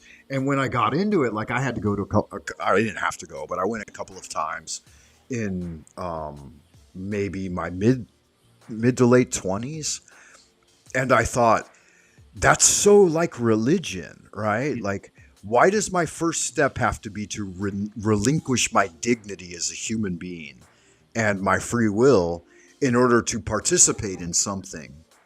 And I thought, no, that's never going to happen. I walked out. I never went back. And I think the reason I wandered in, I was in San Diego, is because they had free coffee and donuts. And I was like, my Jewish nature got the better of me, right? Yeah. You put out fucking free Danishes and coffee. Oh, man, that's so symptomatic. And suddenly, yeah, right, you've got every Jew in the neighborhood walking in. So yeah, but yeah, I thought, no, that's not what I've learned or understand to be true. And so I wanted to get your feedback on that. Like, how do you feel about that? Like, do you think that it's important in life to give up your center of control, your Loki, and your I don't know, like your dignity as a human being and your free will, and say that, hey, I'm just going to let some other force take over? Doesn't that seem like demon possession? That's something else than acknowledging there's a higher power in this world. Then there is a creator. And but that's not the way they've got it worded. Yeah, okay. But go ahead. You're right. You're right. That's your interpretation about it, right? I'm sure that step is a very simple sentence. I don't know. I haven't looked into it, but no, it's encoded in such a way that it's okay. I don't know. Yeah, I'd have to go back. It's indoctrinative, right? That's right. Yeah. And so I've always, if it just says admit there's a higher power, I would be okay with that. Oh yeah, I'm fine with that too. Absolutely. God, there's fucking huge cosmic forces at work. Yeah. Yeah, I don't deny that either. But to give up one's free will, no, the language in it says that you can't do it without the higher power. Like you can't get into heaven without Jesus. You can't approach the Father but through the Son, right? You can't get into the Buddha nirvana without invoking the name of Buddha, right? All of these things chive at me. I disagree with them completely. I don't think it's true. I don't think it can Buddha be ever true. said something like that either. No, there is. I spent a lot of time visiting the Buddhist monasteries and temples in San Diego when I was younger, because I was very interested in kung fu and I wanted to find secret formulas for iron palm, iron body, transmorphication, any type of like so-called, you would call it charlatanry, right? But like true magic. Like, can I actually break a fucking brick with my hand, you know? And if so, how do I go about learning that method? So I was more interested in the practical scientific experimentation and whether or not it brought about results, right? If I learned magic, I wanted to see the gold coin manifest through pure intention, not through fucking trickery. You know, trickery is useless to me.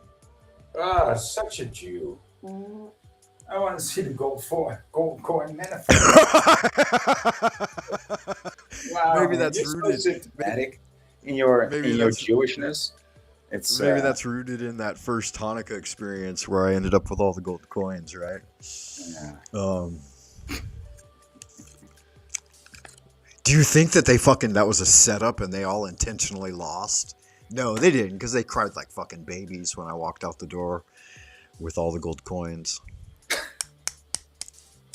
And I felt some kind there, of. I mean, was there many other Jews around? I mean, was there many other Jews around? Did they eat the chocolate? Did they eat the chocolate inside of it and they put the two halves of together again? I mean, that's what I would do. You just wind up with the gold foil. Yeah. No, I wound up with all the chocolate, and I wound up with a giant chocolate bunny too. I remember that. I was so fucking proud. Yeah, no, there was like 30, 40, 50 people that day at that single house.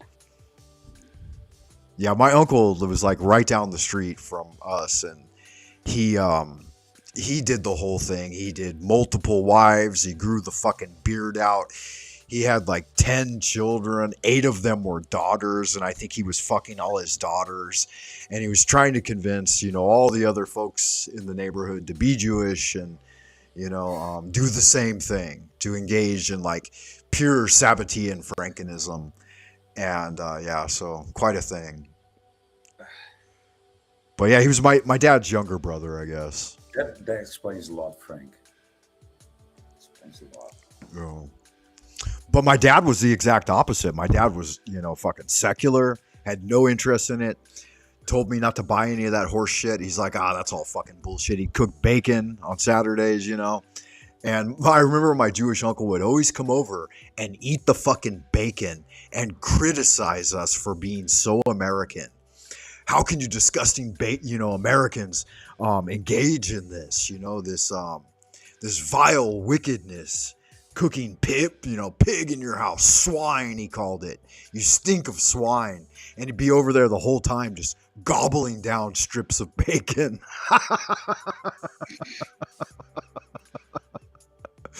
Oh, it's the funniest thing. I truly discovered that, like, for the most part, they used their religion to hide from actually working and try to constantly trick people out of money. That was like their whole drive in life. Like, how can I do nothing and still become rich? I think that's the definition of the Jewish tendency. Yes. Yeah. How can I do nothing and get rich while doing it? Wow, what a thing, huh? It's kind of refreshing to look at it that way, though, right? And like truly examine the underpinning of the thing. You know what I mean? Yeah, well, it's just like another level of how do you call this, charlatan? Yeah. Yeah, but it guided me to inquire a little bit deeper. Like, in a situation like that, I mean, I don't know if you did the right thing. Like, I don't know, maybe you were busy, you had something else to do, but I don't think you should have, like, I don't know, like, left. I think you should have stayed there and continued to endeavor and push. Thank you. Ricardo Sunshine's here. He said, good story, Frank. Yeah, we're having a little bit of fun. I've got a nice bottle of Japanese sake, and I'm here with Voy. I'm not sure how much time he has, so guys, enjoy it while it's out there. Make sure you put in the super donos. Well, I did decode the Voynich manuscript, partly because I came to the conclusion that it was just a portal to demons. I was talking to a demon, you know, and a demon was instructing me. So I stopped decoding it and translating it.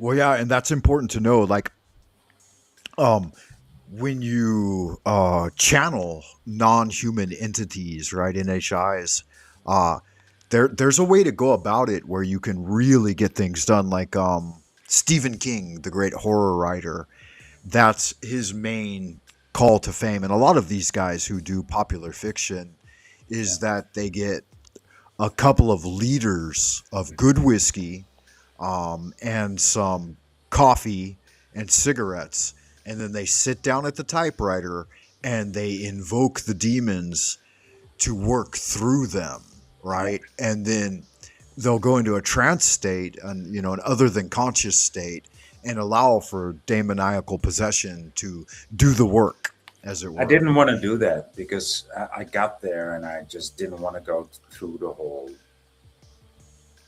I could have become famous and rich, and when I imagined myself being famous and rich, I didn't want to be that. No, Right. that's not my thing. Well, yeah, I was there. I had the chance. I did have the chance, and I imagined myself being there. Like, man, finally gonna get there. I can do this. And I was like, no, you don't want to be there. You don't want to be with these people. You don't want to get money. Well, it's essentially the Faustian bargain, right?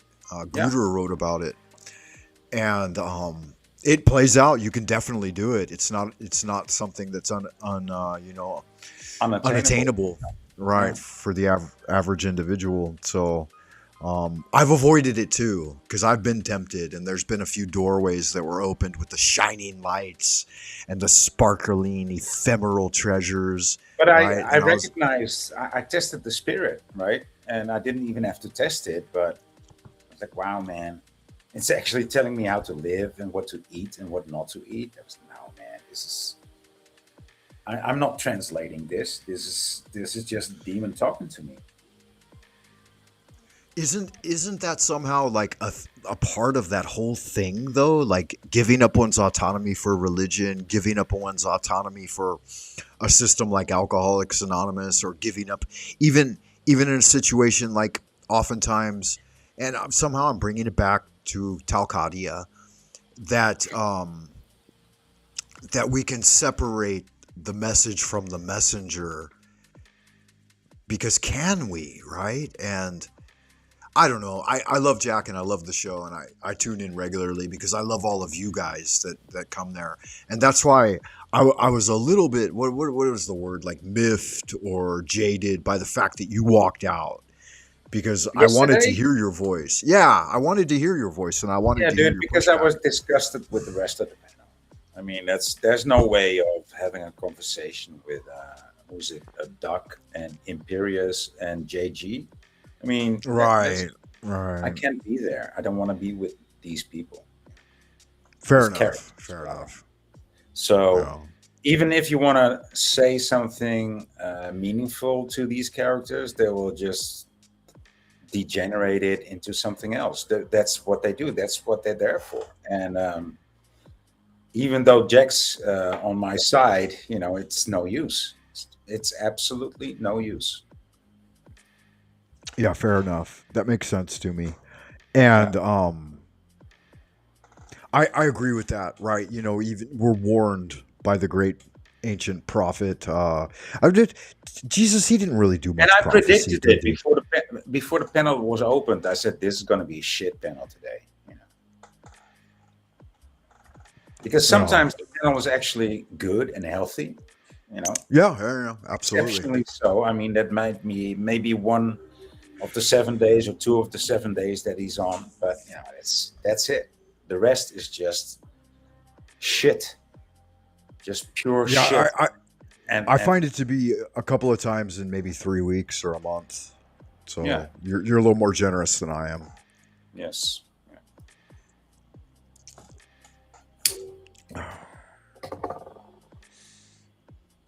Yeah, Ricardo Sunrock says that the medium is the message, whether it be poetry, music, or dancing, or an interesting story that genuinely makes you laugh and gives you a belly laugh, like my old Jewish uncle sucking down bacon while he criticizes us for being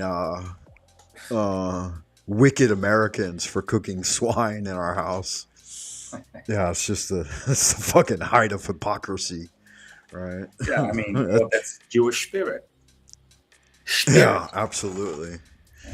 I remember too, that made me laugh so hard when I was a kid. I'm like, why do you keep fucking sucking down the bacon and then yelling at us for cooking it? It was weird. Yeah. Just weird. Yeah. Anyway, I wanted to ask you a question that I'm very interested in getting the answer to. And it is closely related to like chats with Jack and other type of these panel experiences. And so I really love to hear your response.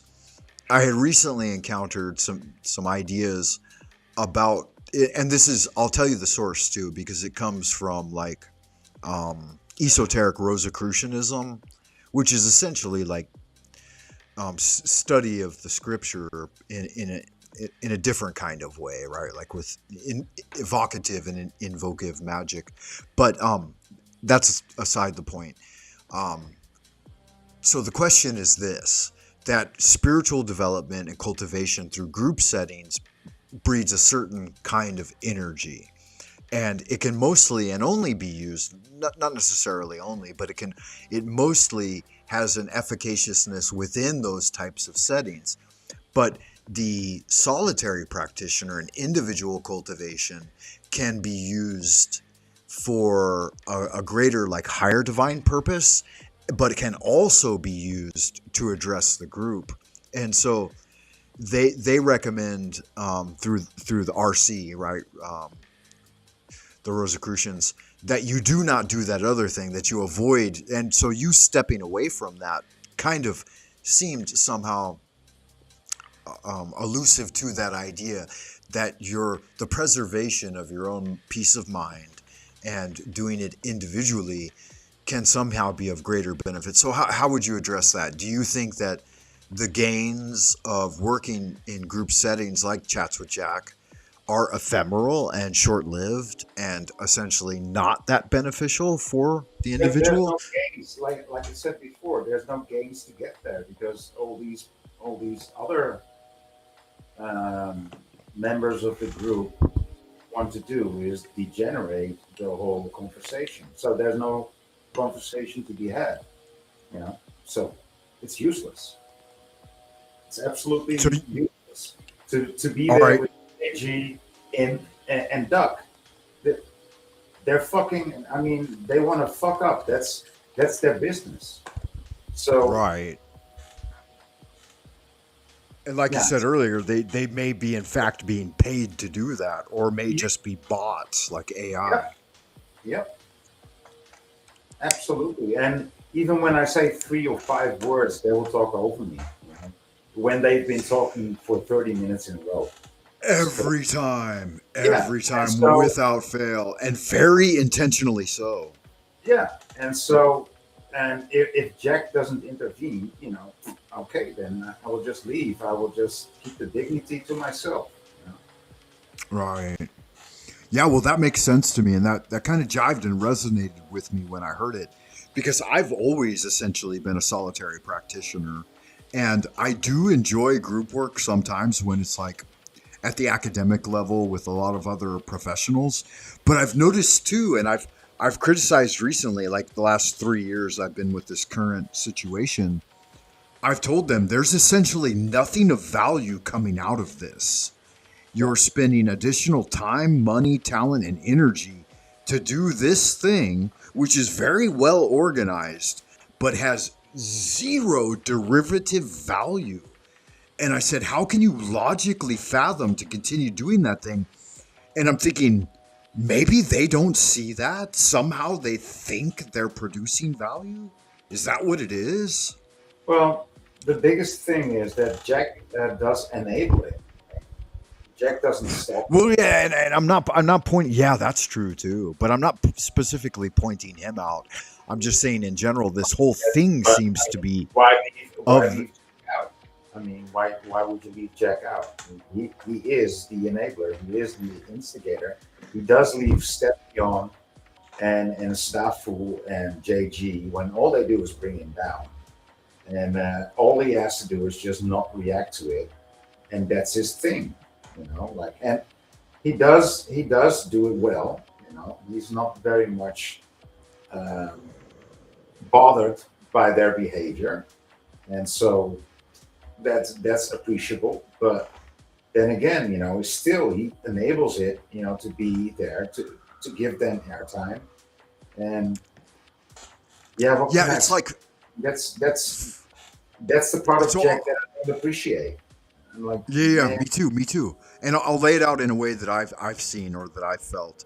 It's that certain parameters are set forward for most people, and like for me in general, like I come and I feel that there have been boundaries or thresholds or parameters that I violated. I get kicked or I get backstaged or everyone gets triggered or whatever. But then there are other individuals that can come in that are among the community that may be becoming 6 months longer or a year longer that are absolutely able to violate any parameter without any repercussions. yep, yep. Imperious, for example, most recently. And it seems like he picks and chooses like favoritism among the ones that he likes to maybe is working in collusion with. Is that possible? Yeah, that's why I'm saying. Well, I don't even think about those things, but he surely is enabling it. That's for sure. That's 100%. He enables And it. here's a sense I get from many of them. Different parameters for different people. So yeah, Yeah, have you ever heard the expression "walking on eggshells"? yeah, yeah. Yeah, so that's the sense I get that you have to be very like in that environment and some of the others. I have that greater sense that well, there isn't a First Amendment here, and there isn't even really a certain tolerance for anything that doesn't go in with the concourse of what they're generating, and so I always feel very apprehensive and furtive about saying like my truth because I feel as if I'm walking on eggshells, and if I crack an eggshell, then there's going to be a huge violent response to that. Yeah, And yeah, so, what you're saying, but that's not one of my. I just say what I just speak by mind. I just and yeah, I that's know you do. That's one of the reasons I really admire my you. time, right? I can speak my mind in 2 or 3 sentences, and even then, people Right. will interrupt me. When, like I said before, when they've been speaking for 10 or 5 minutes, and I will interject with 2 sentences or 3 sentences, right? Because it's not my first language, but I know how to get my point across. Sentiment. Yeah, you get your sentiment across. And And it throws them into a tizzy. It does sometimes it doesn't even take like fucking or two just or my three friends alone, words. or Yeah. just Yeah, I've without I've saying a word, I've seen you my do it presence with a alone. single word. Yeah. Have you seen Steffi Yeah. react to me? I mean, that's Yeah, absolutely. Yeah, you don't even have to say anything with him. right. Uh, Yeah, that's funny. That's classic. Yeah. So again, that's another aspect of the thing. Like it's a greater thing. There's more than just the single idea, but one of the more interesting aspects of it is that it's at a pretty fixed time and very consistent. And this is something super important in doing magic, right? Like you show up on the street every day and you put out the table and you do 3 card Monty, and the guy's shuffling off to the subway or whatever. Maybe I try my luck and get a 10 or a 20, and maybe I lose one, right? But yeah, they're always in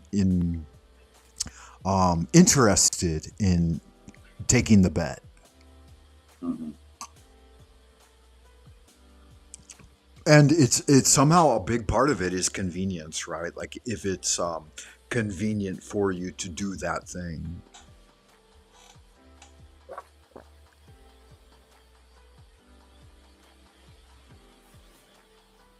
Yeah, so Ricardo Sunshine is out in the chat. Good man. I appreciate you being here and interacting. A lot of good ideas coming out of the chitter chatter box. Ricardo, make sure you keep it squeaky clean with wishy washy dish soap. It's the best soap in the business. Very sudsy, very soapy, and comes with a free wishy washy dishcloth that you can use to suds up and wash your balls. Everybody likes a warm washcloth on their balls. Wishy washy's the way to get it done, man. Keep it squeaky clean with wishy washy. So a few of these comments, yeah, I don't like pork, even the smell. What about you, Voy? Are you a veggie head? Are you of the idea that you are, aren't you? All right, I think maybe Voy eats fish. I eat raw fish or fermented fish, right? Okay. Yeah, you're a true follower of Jesus, No, the fish god. I don't. Ricardo Sunrocks, that's like the ultimate gay guy. I don't like the guy. He's a degenerate too. Not because he's gay, but he wants to subvert panels too. So yeah. Okay. I've had mostly positive interactions with Ricardo. He's come on a few times, but I did find that due to the and I don't want to be anti-gay, but due to the homosexuality, like that aspect of his character, like it does create a bit of an interaction that is somewhat subversive to truth. I'm not saying that people can't be gay. That's absolutely a part of this realm, right? But I would say that you should work towards greater masculinity and loving women again, and trying to pull yourself away from that idea that gay sex or being gay is somehow aligned with spiritual truth, because it's not. Like if you do have a dick and balls, which I think you do, that's not something you can cut off. You can't grow tits. You can't be a woman. You can't be a man lover with authority to pass beyond. I think he calls himself. I think he calls himself bi, or he identifies as bi. So. Okay. I don't know. It's a dark. Right. It's a darkness that pollutes, and maybe that's just my perspective. But it tends. Okay, so here's the Taoist, and Ricardo, I'm not trying to like direct this at you in any way, but within Taoist alchemy, like we have yin and yang. So the only true sexual interaction can occur only in a harmonious way, according to the universe and the heavenly law, is between a man and a woman. When two men try to engage in that same sort of interaction, it can help balance their energies, but there can be no derivative result, right? There can be no continuation of life through it. And as a result, as a consequence, it results in inertia rather than development or stagnation.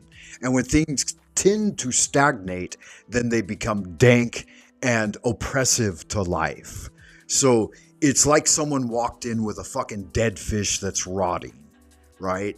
Like you may receive genuine like happiness from it, but think of the difference of like fragrant flowers that have been cut and are releasing their beautiful pollinized fragrance, as opposed to like flies swirling around your dead fish. So you're like, here, Frank Monday, I've got a dead fish, which is basically like a penis in my mind, right? You know, other than my own. And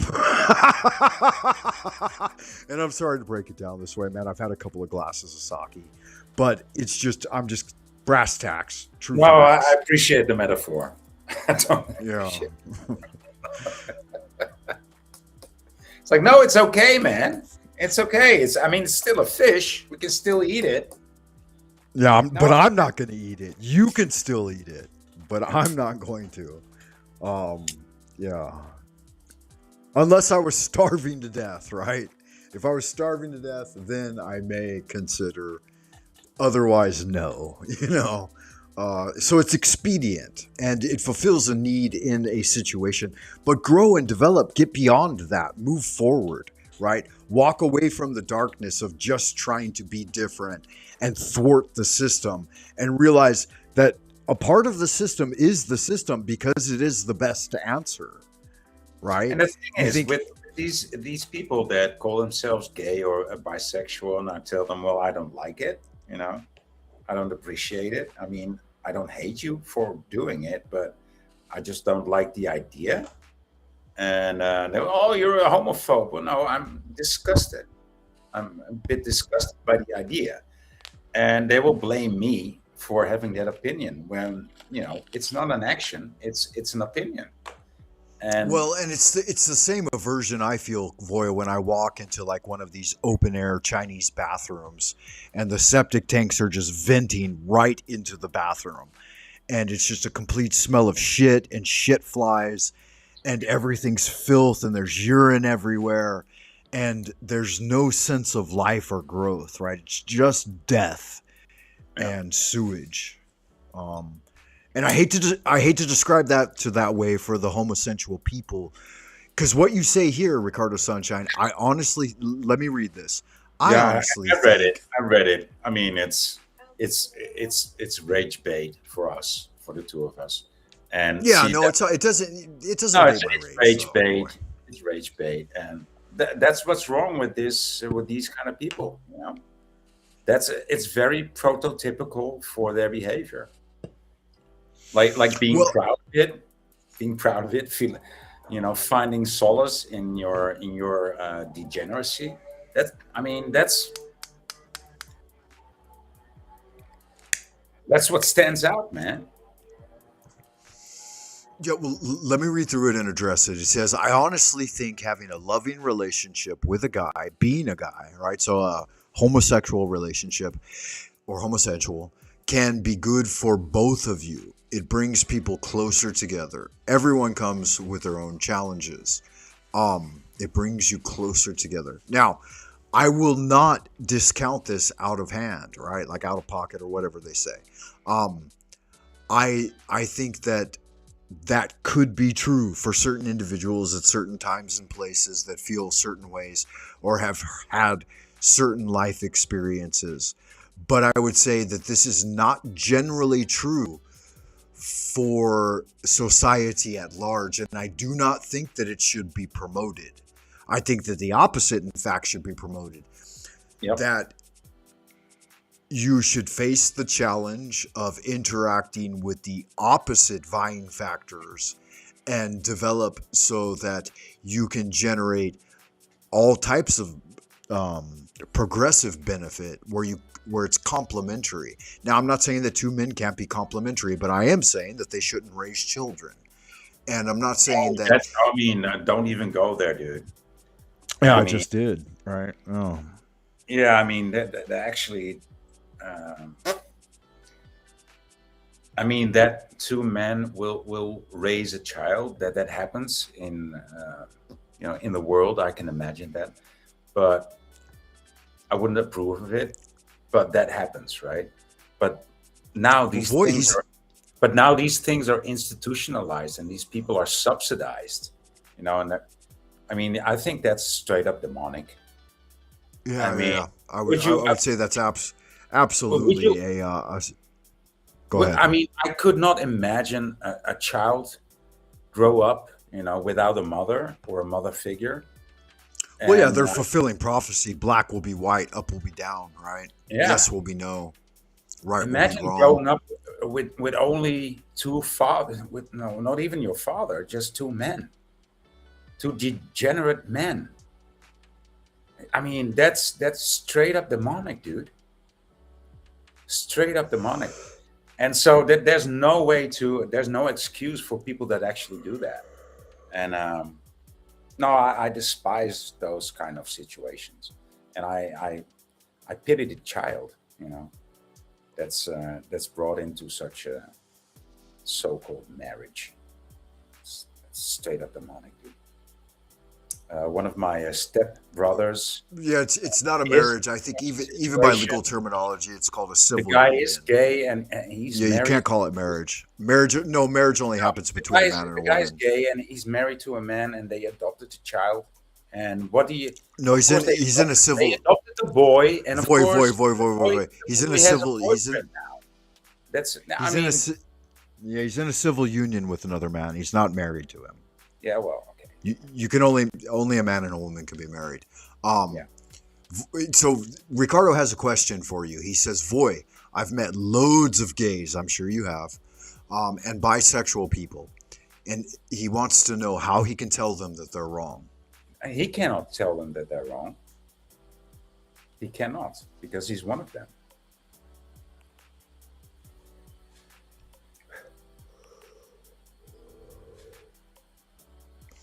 Yeah. Okay. Well, and he asks another question. I'd like to answer this one from the perspective of the Chinese people. He says, regarding cannabis, how the fuck do you make a plant illegal? Such a useful one, too. Well, opium's extremely useful. It can be derived into heroin and I believe oxytocin and other chemicals that are extremely degenerate and dangerous for people's cognitive development and well-being and health. Again, expediencies. So Ricardo, I would like to address the fact that if you don't know the word expediency, you're dealing within the realms of expediency, which means what to do in emergency situation, right? I'm really fucking horny and I need to fuck someone and there's only a dude around, so I'm going to pound him in the ass until I come, right? That's an expediency, right? I just got my fucking arm cut off in a battle and I'm in so much pain and they want to sew me up, so I'm going to administer opium, right? These things cannot be used in general daily usage. You can't, like, if you You can't routinely... make the exception the rule, right? Right, expediency is the exception to the rule, that's right.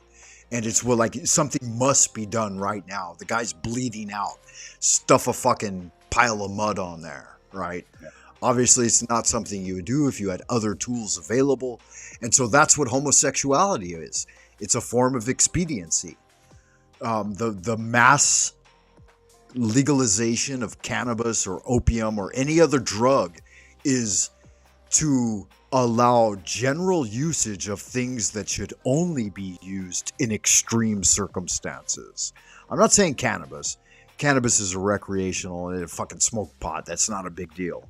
It will ultimately cause a kind of dumbing down of your analytical awareness, but that's not necessarily a bad thing. So, I mean, how could you regulate the Brugmansia? I don't know if you're familiar with that plant, but like the angel's trumpet, the. Oh yeah, have I not told you my story of angel trumpets? I mean, you can just blow just a few molecules of those on a person, and just. Yeah, no, I've experienced the angelic blasting of trumpets, my friend. We were there a moment ago when we talked about magic and trickery and charlatanism, and I had mentioned that I endeavored to study some of the Yucatan Peninsula's endeavors into sorcery. That's a very common plant there, right? Yeah, Datura. Yeah.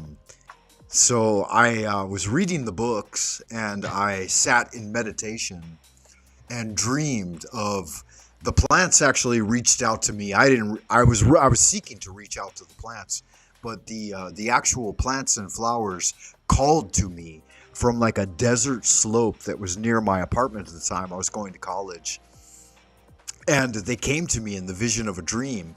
And I didn't even know of this area in relationship to my apartment. I had never visited it before. And I had to go across a railroad tracks and over a fence, like a 6-foot barrier fence, in order to get into this section of like abandoned natural wild territory. And the plant itself, the entire time I could hear the trumpets blasting and guiding me towards it.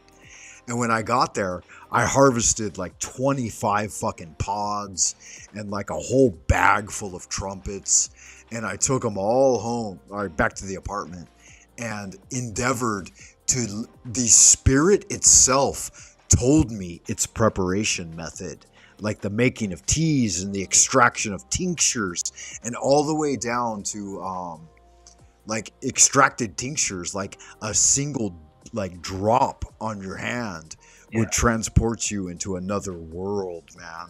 And so days, like, right? oh yeah, weeks, man.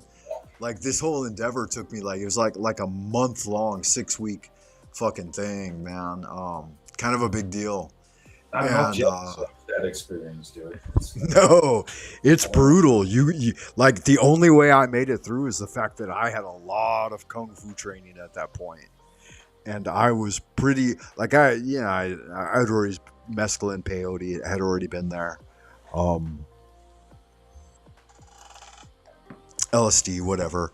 But I knew that it required a high level of good health, stabilization of one's patterns, and then big magic to make that alchemy happen. But yeah, I could tell you some of the visions that it brought about, and this isn't necessarily the time or the place for it. Not here on live television. No, we were talking about making plants illegal. That's that's just a shitty argument from Ricardo Sunworks. I mean, he's got a woke mind, so. Well, it's gay. It's just kind of gay, like. If those things, like, so you're asking for commercialization and like availability at the 7-Eleven, right? Like, nothing's illegal. There isn't anything illegal. What are you doing? Are you like flamboyant and going out and smoking marijuana cigarettes on the street? I mean, obviously that has the potential to affect others or whatever, especially if the environment isn't conducive to it. So what do you even mean? None of these things. There's opium poppies growing down at the bottom of my apartment. Yeah. If you're interested, you can harvest them and cultivate them. And I've never reached out to them, so they haven't reached out to me. Ricardo Sunshine, when you stare into the abyss stares back at you. And that's the truth of life. If you want to continue down the abyss of like complete disintegration of your soul, essentially, through this thing that you call love, and it has to be particularized in that way, then that's your choice, man. It's not for me to dissuade you from it, and I'm not here to do that. No, but the thing is, when we have this opinion about it, right? Always there's this, no, but how about this? How about that? Man, it's my opinion about your behavior, about your morality. Can't you just leave that be? Right? No. They always have to persuade us. I mean, what's up with that? That's what I'm talking about. It's such symptomatic behavior. You can just, and you see, they somehow there's this thing with these people. It's not all of them, but most of them are like, no, but I must be able to. Do you need my approval? Right. Do you really need my approval? There you go. Or justification. And there's the difference. Do you notice the difference that? Like what I just said, you do that thing, do that thing. But here's what I know that it results in. And whereas they're like, but how can you feel that way? How can you believe that? Why don't you allow me that open door, that window that says that I'm okay somehow? That's up to you, bro. Like, nobody else can do that for you. I can't let go of that choice for you. And you, at the same time, I can allow for you to think and feel that way. But somehow, you're right, Voy. They have to go in the opposite direction. Say, well, because you think and feel that way, I can't allow that. I must change you, right? Yeah. That's the difference. That's absolutely the difference. The liberal left, the homo rainbow, all of that must pull you in that direction, or you're somehow wrong. Where it's like, well, hey, we can be on the right and be right, or do the right thing and not give a fuck if you're wrong or not, right? What does that matter to me? Yeah. And Yeah, that's how you know that it's fake, that it's false. And that's like what I said a moment ago. I think the analogy holds true. You walk into an open air fucking public bathroom that's filled with sewage and degeneracy and guys have been jerking off or whatever, and like urine everywhere and shit everywhere that doesn't flush correctly. And that's the gay experience. It's a fucking shitty, bloody asshole that can do nothing of value, right? Except for shit out all over your fucking dick. And if you have this beautiful, wonderful phallus that's just like alive with potential development of energy, and you're going to just jerk it off in some other dude's mustachioed mouth, then do that thing, man. And don't bother me with it. You know what I mean? Don't be so plastic about it, Frank. Jeez. No, yeah, I know it's YouTube, but yeah, this is adult television. I set all of my videos to 18 plus, so a little bit of randiness or fallacious conversation is not inappropriate necessarily. Blessings, Jack. You're invited to join us. I was just saying, Jack, how I was a little bit disappointed that wow. I've gone too far. I've had a little bit of sake, Jack, so I do warn you up front that I have had a little bit of sake. I was just where were we? I was just telling Voy. What was I telling you? Where did I leave off? No, Oh, we were reacting How- to Ricardo, but I've got him blocked on YouTube, so I cannot see his comments. Yes, I'm disgusted. no. with all My characters. general idea is that I was disappointed that Voy left Chats with Jack earlier. I was in there watching the show, and Dux, I love Dux Y, and I actually wanted to get up there and chat with him a little bit because I find that he has a very interesting method of interlocution, and like I explained it to Voy how presenting ideas, he can lead down like a, what is that called, a meandering path. There's another way, pinnoid path. Who are you talking about again? Duck's Y, duck. Oh, yeah. Flowery path. No, there's a certain terminology for it. I can't remember. It's Yeah, I within hear the what you're saying. yeah, the poetic canon. But he can lead us down this path into like absolute, complete degeneracy somehow. Always able to subvert expectations and take interesting twists and shifts that make no logical sense whatsoever. Yeah, and he ends up as the victim in the end, right? He cannot help it, but he has to mention all these things. And it's, yeah, I don't think of that as a talent. I think that's television. I think that's a typical Israeli. Yeah, Yeah, you're right. I think his overarching aura is to present the victimization up front as kind of the whole thing that it's couched in, right? Wow, that's very astute observation, Voy. Well, television. I just call these people television. Okay, so that's a potential aspect of the Televivian equation, right? That victimhood is just implicit, right? Yeah. It's got to be there at the forefront. It's kind of the battering ram of the whole thing, right? Yeah. I'm coming in here to do whatever the fuck I want. You wicked Americans eating your swine, and how dare you, right?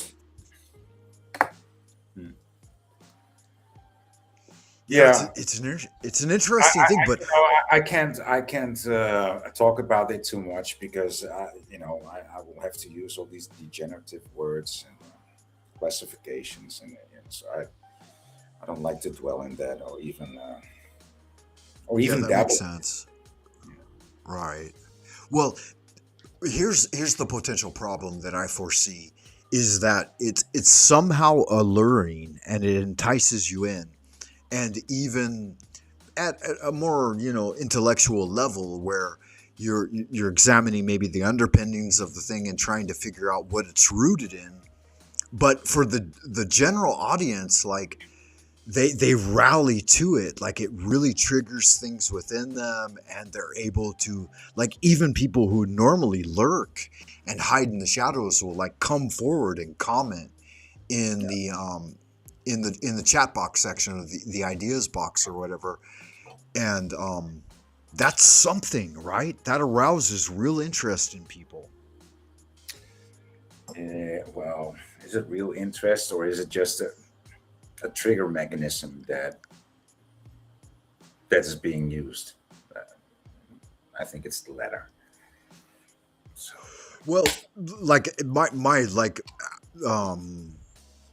what's the word, off the cuff or knee jerk reaction to the whole thing when I first saw it was, it's the Jerry Springer effect, right? Yeah. You get a bunch of people in a room and then you get them fighting and it fucking drives up numbers, right? Yep. And it all falls back to that J-Dog Jewish nature of gambling, right? Like, who's going to win? You're trying to put your money and hedge your bets and figure out, like, what direction is it going to go?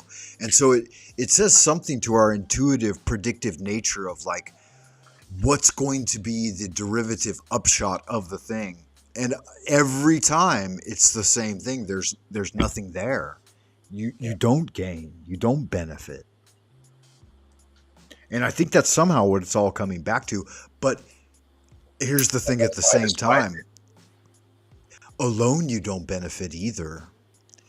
As a solitary practitioner, all the cultivation, all the hundreds of hours behind the scenes and hidden, unless you participate in the community, then it's still, I think, somehow valueless. Do you agree or disagree? Yeah, you cannot be the, how do you call this, the Hierophant, even the, how do you call this, the secluded man on the mountain. What's the name for that? Right. Hermit. Yeah. The recluse. hermit. Yeah. You cannot be the hermit without the village down in the valley. You need the village. You cannot be a hermit and be a farmer, and that's impossible. So you always need the village as a hermit. Yeah, and I think that this but the village speaks goes to the hermit.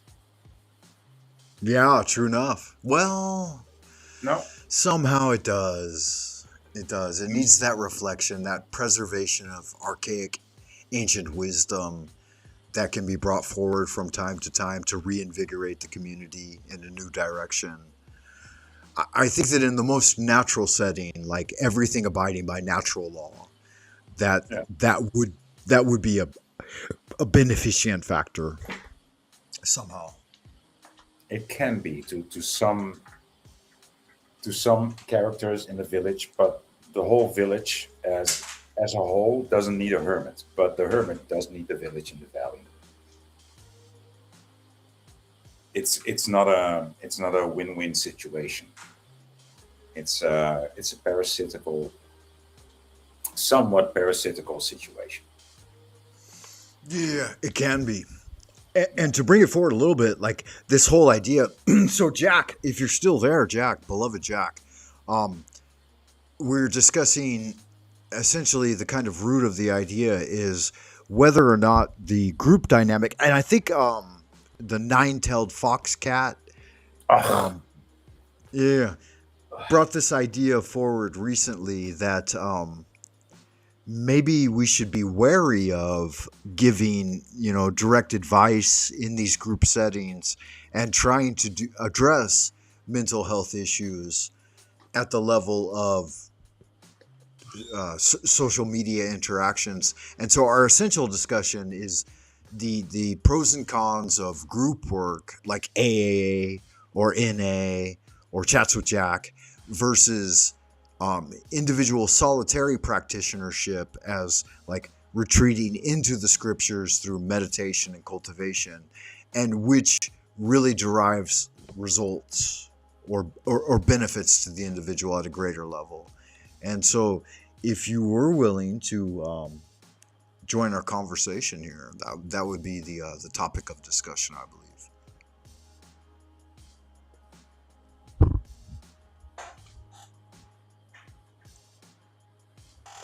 And while we're at it, I should probably do the plug for the channel because we're a couple of hours into this.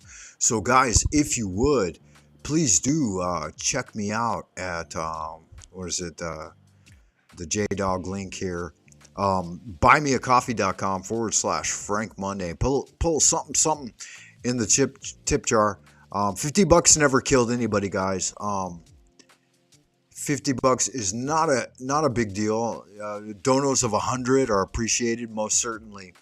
And then $5 or $10, whatever you can afford, it's going to add to the value, right? We got this microphone, we got lighting, we got all of the accoutrements that have been provided by the people. Every centavo that is put into the little happy grab bag of the Hanukkah J-Dog, walking out with the gold covered chocolate and laughing with his hook nose and beady eyes and curly hair as he retreats into his ghetto domicile to hide it among the sheets, benefits the show and brings forward new energy and new invigoration, right? Jelly in the donut, lead in my pencil, pep in my step. So do the thing, hit the like button, subscribe, and contribute in any way that you can. And yeah, that'll do it for that. Let's see what we got here.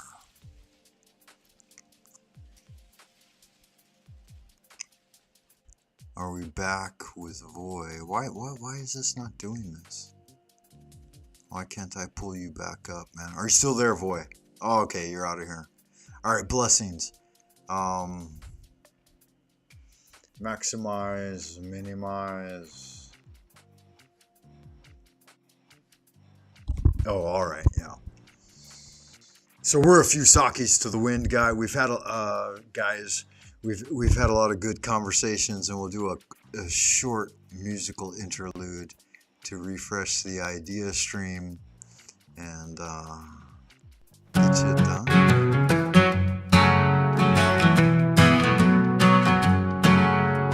Eagles flying high, cats on the prowl, devils in your bed, their whispers so loud. Witches on my heels, so they'll steal. Running in the dark, truth they conceal. Blood on the walls, spattering a sink. God can't help the dead, no time to think. Hounds howl at night, shadows in the light, fear in every breath, eyes wide with fright. Cards dealt by fate, no way to escape. Threads getting tight, can't see the daylight. Blood on the walls, spattering a sink. God can't help the dead, no time to think.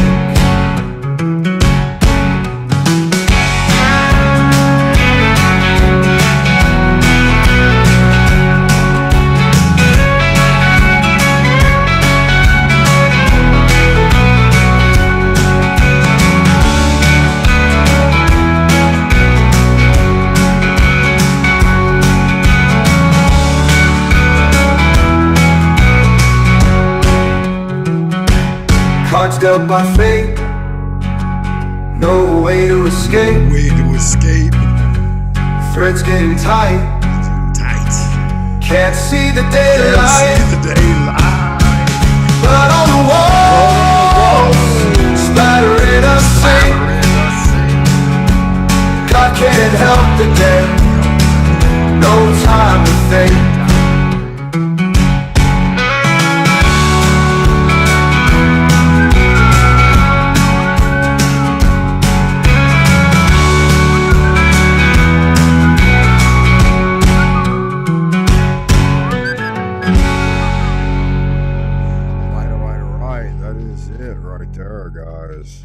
That's going to finish us off for the evening. I hope y'all good looking, sexy people out in Happy Land keep doing good magic.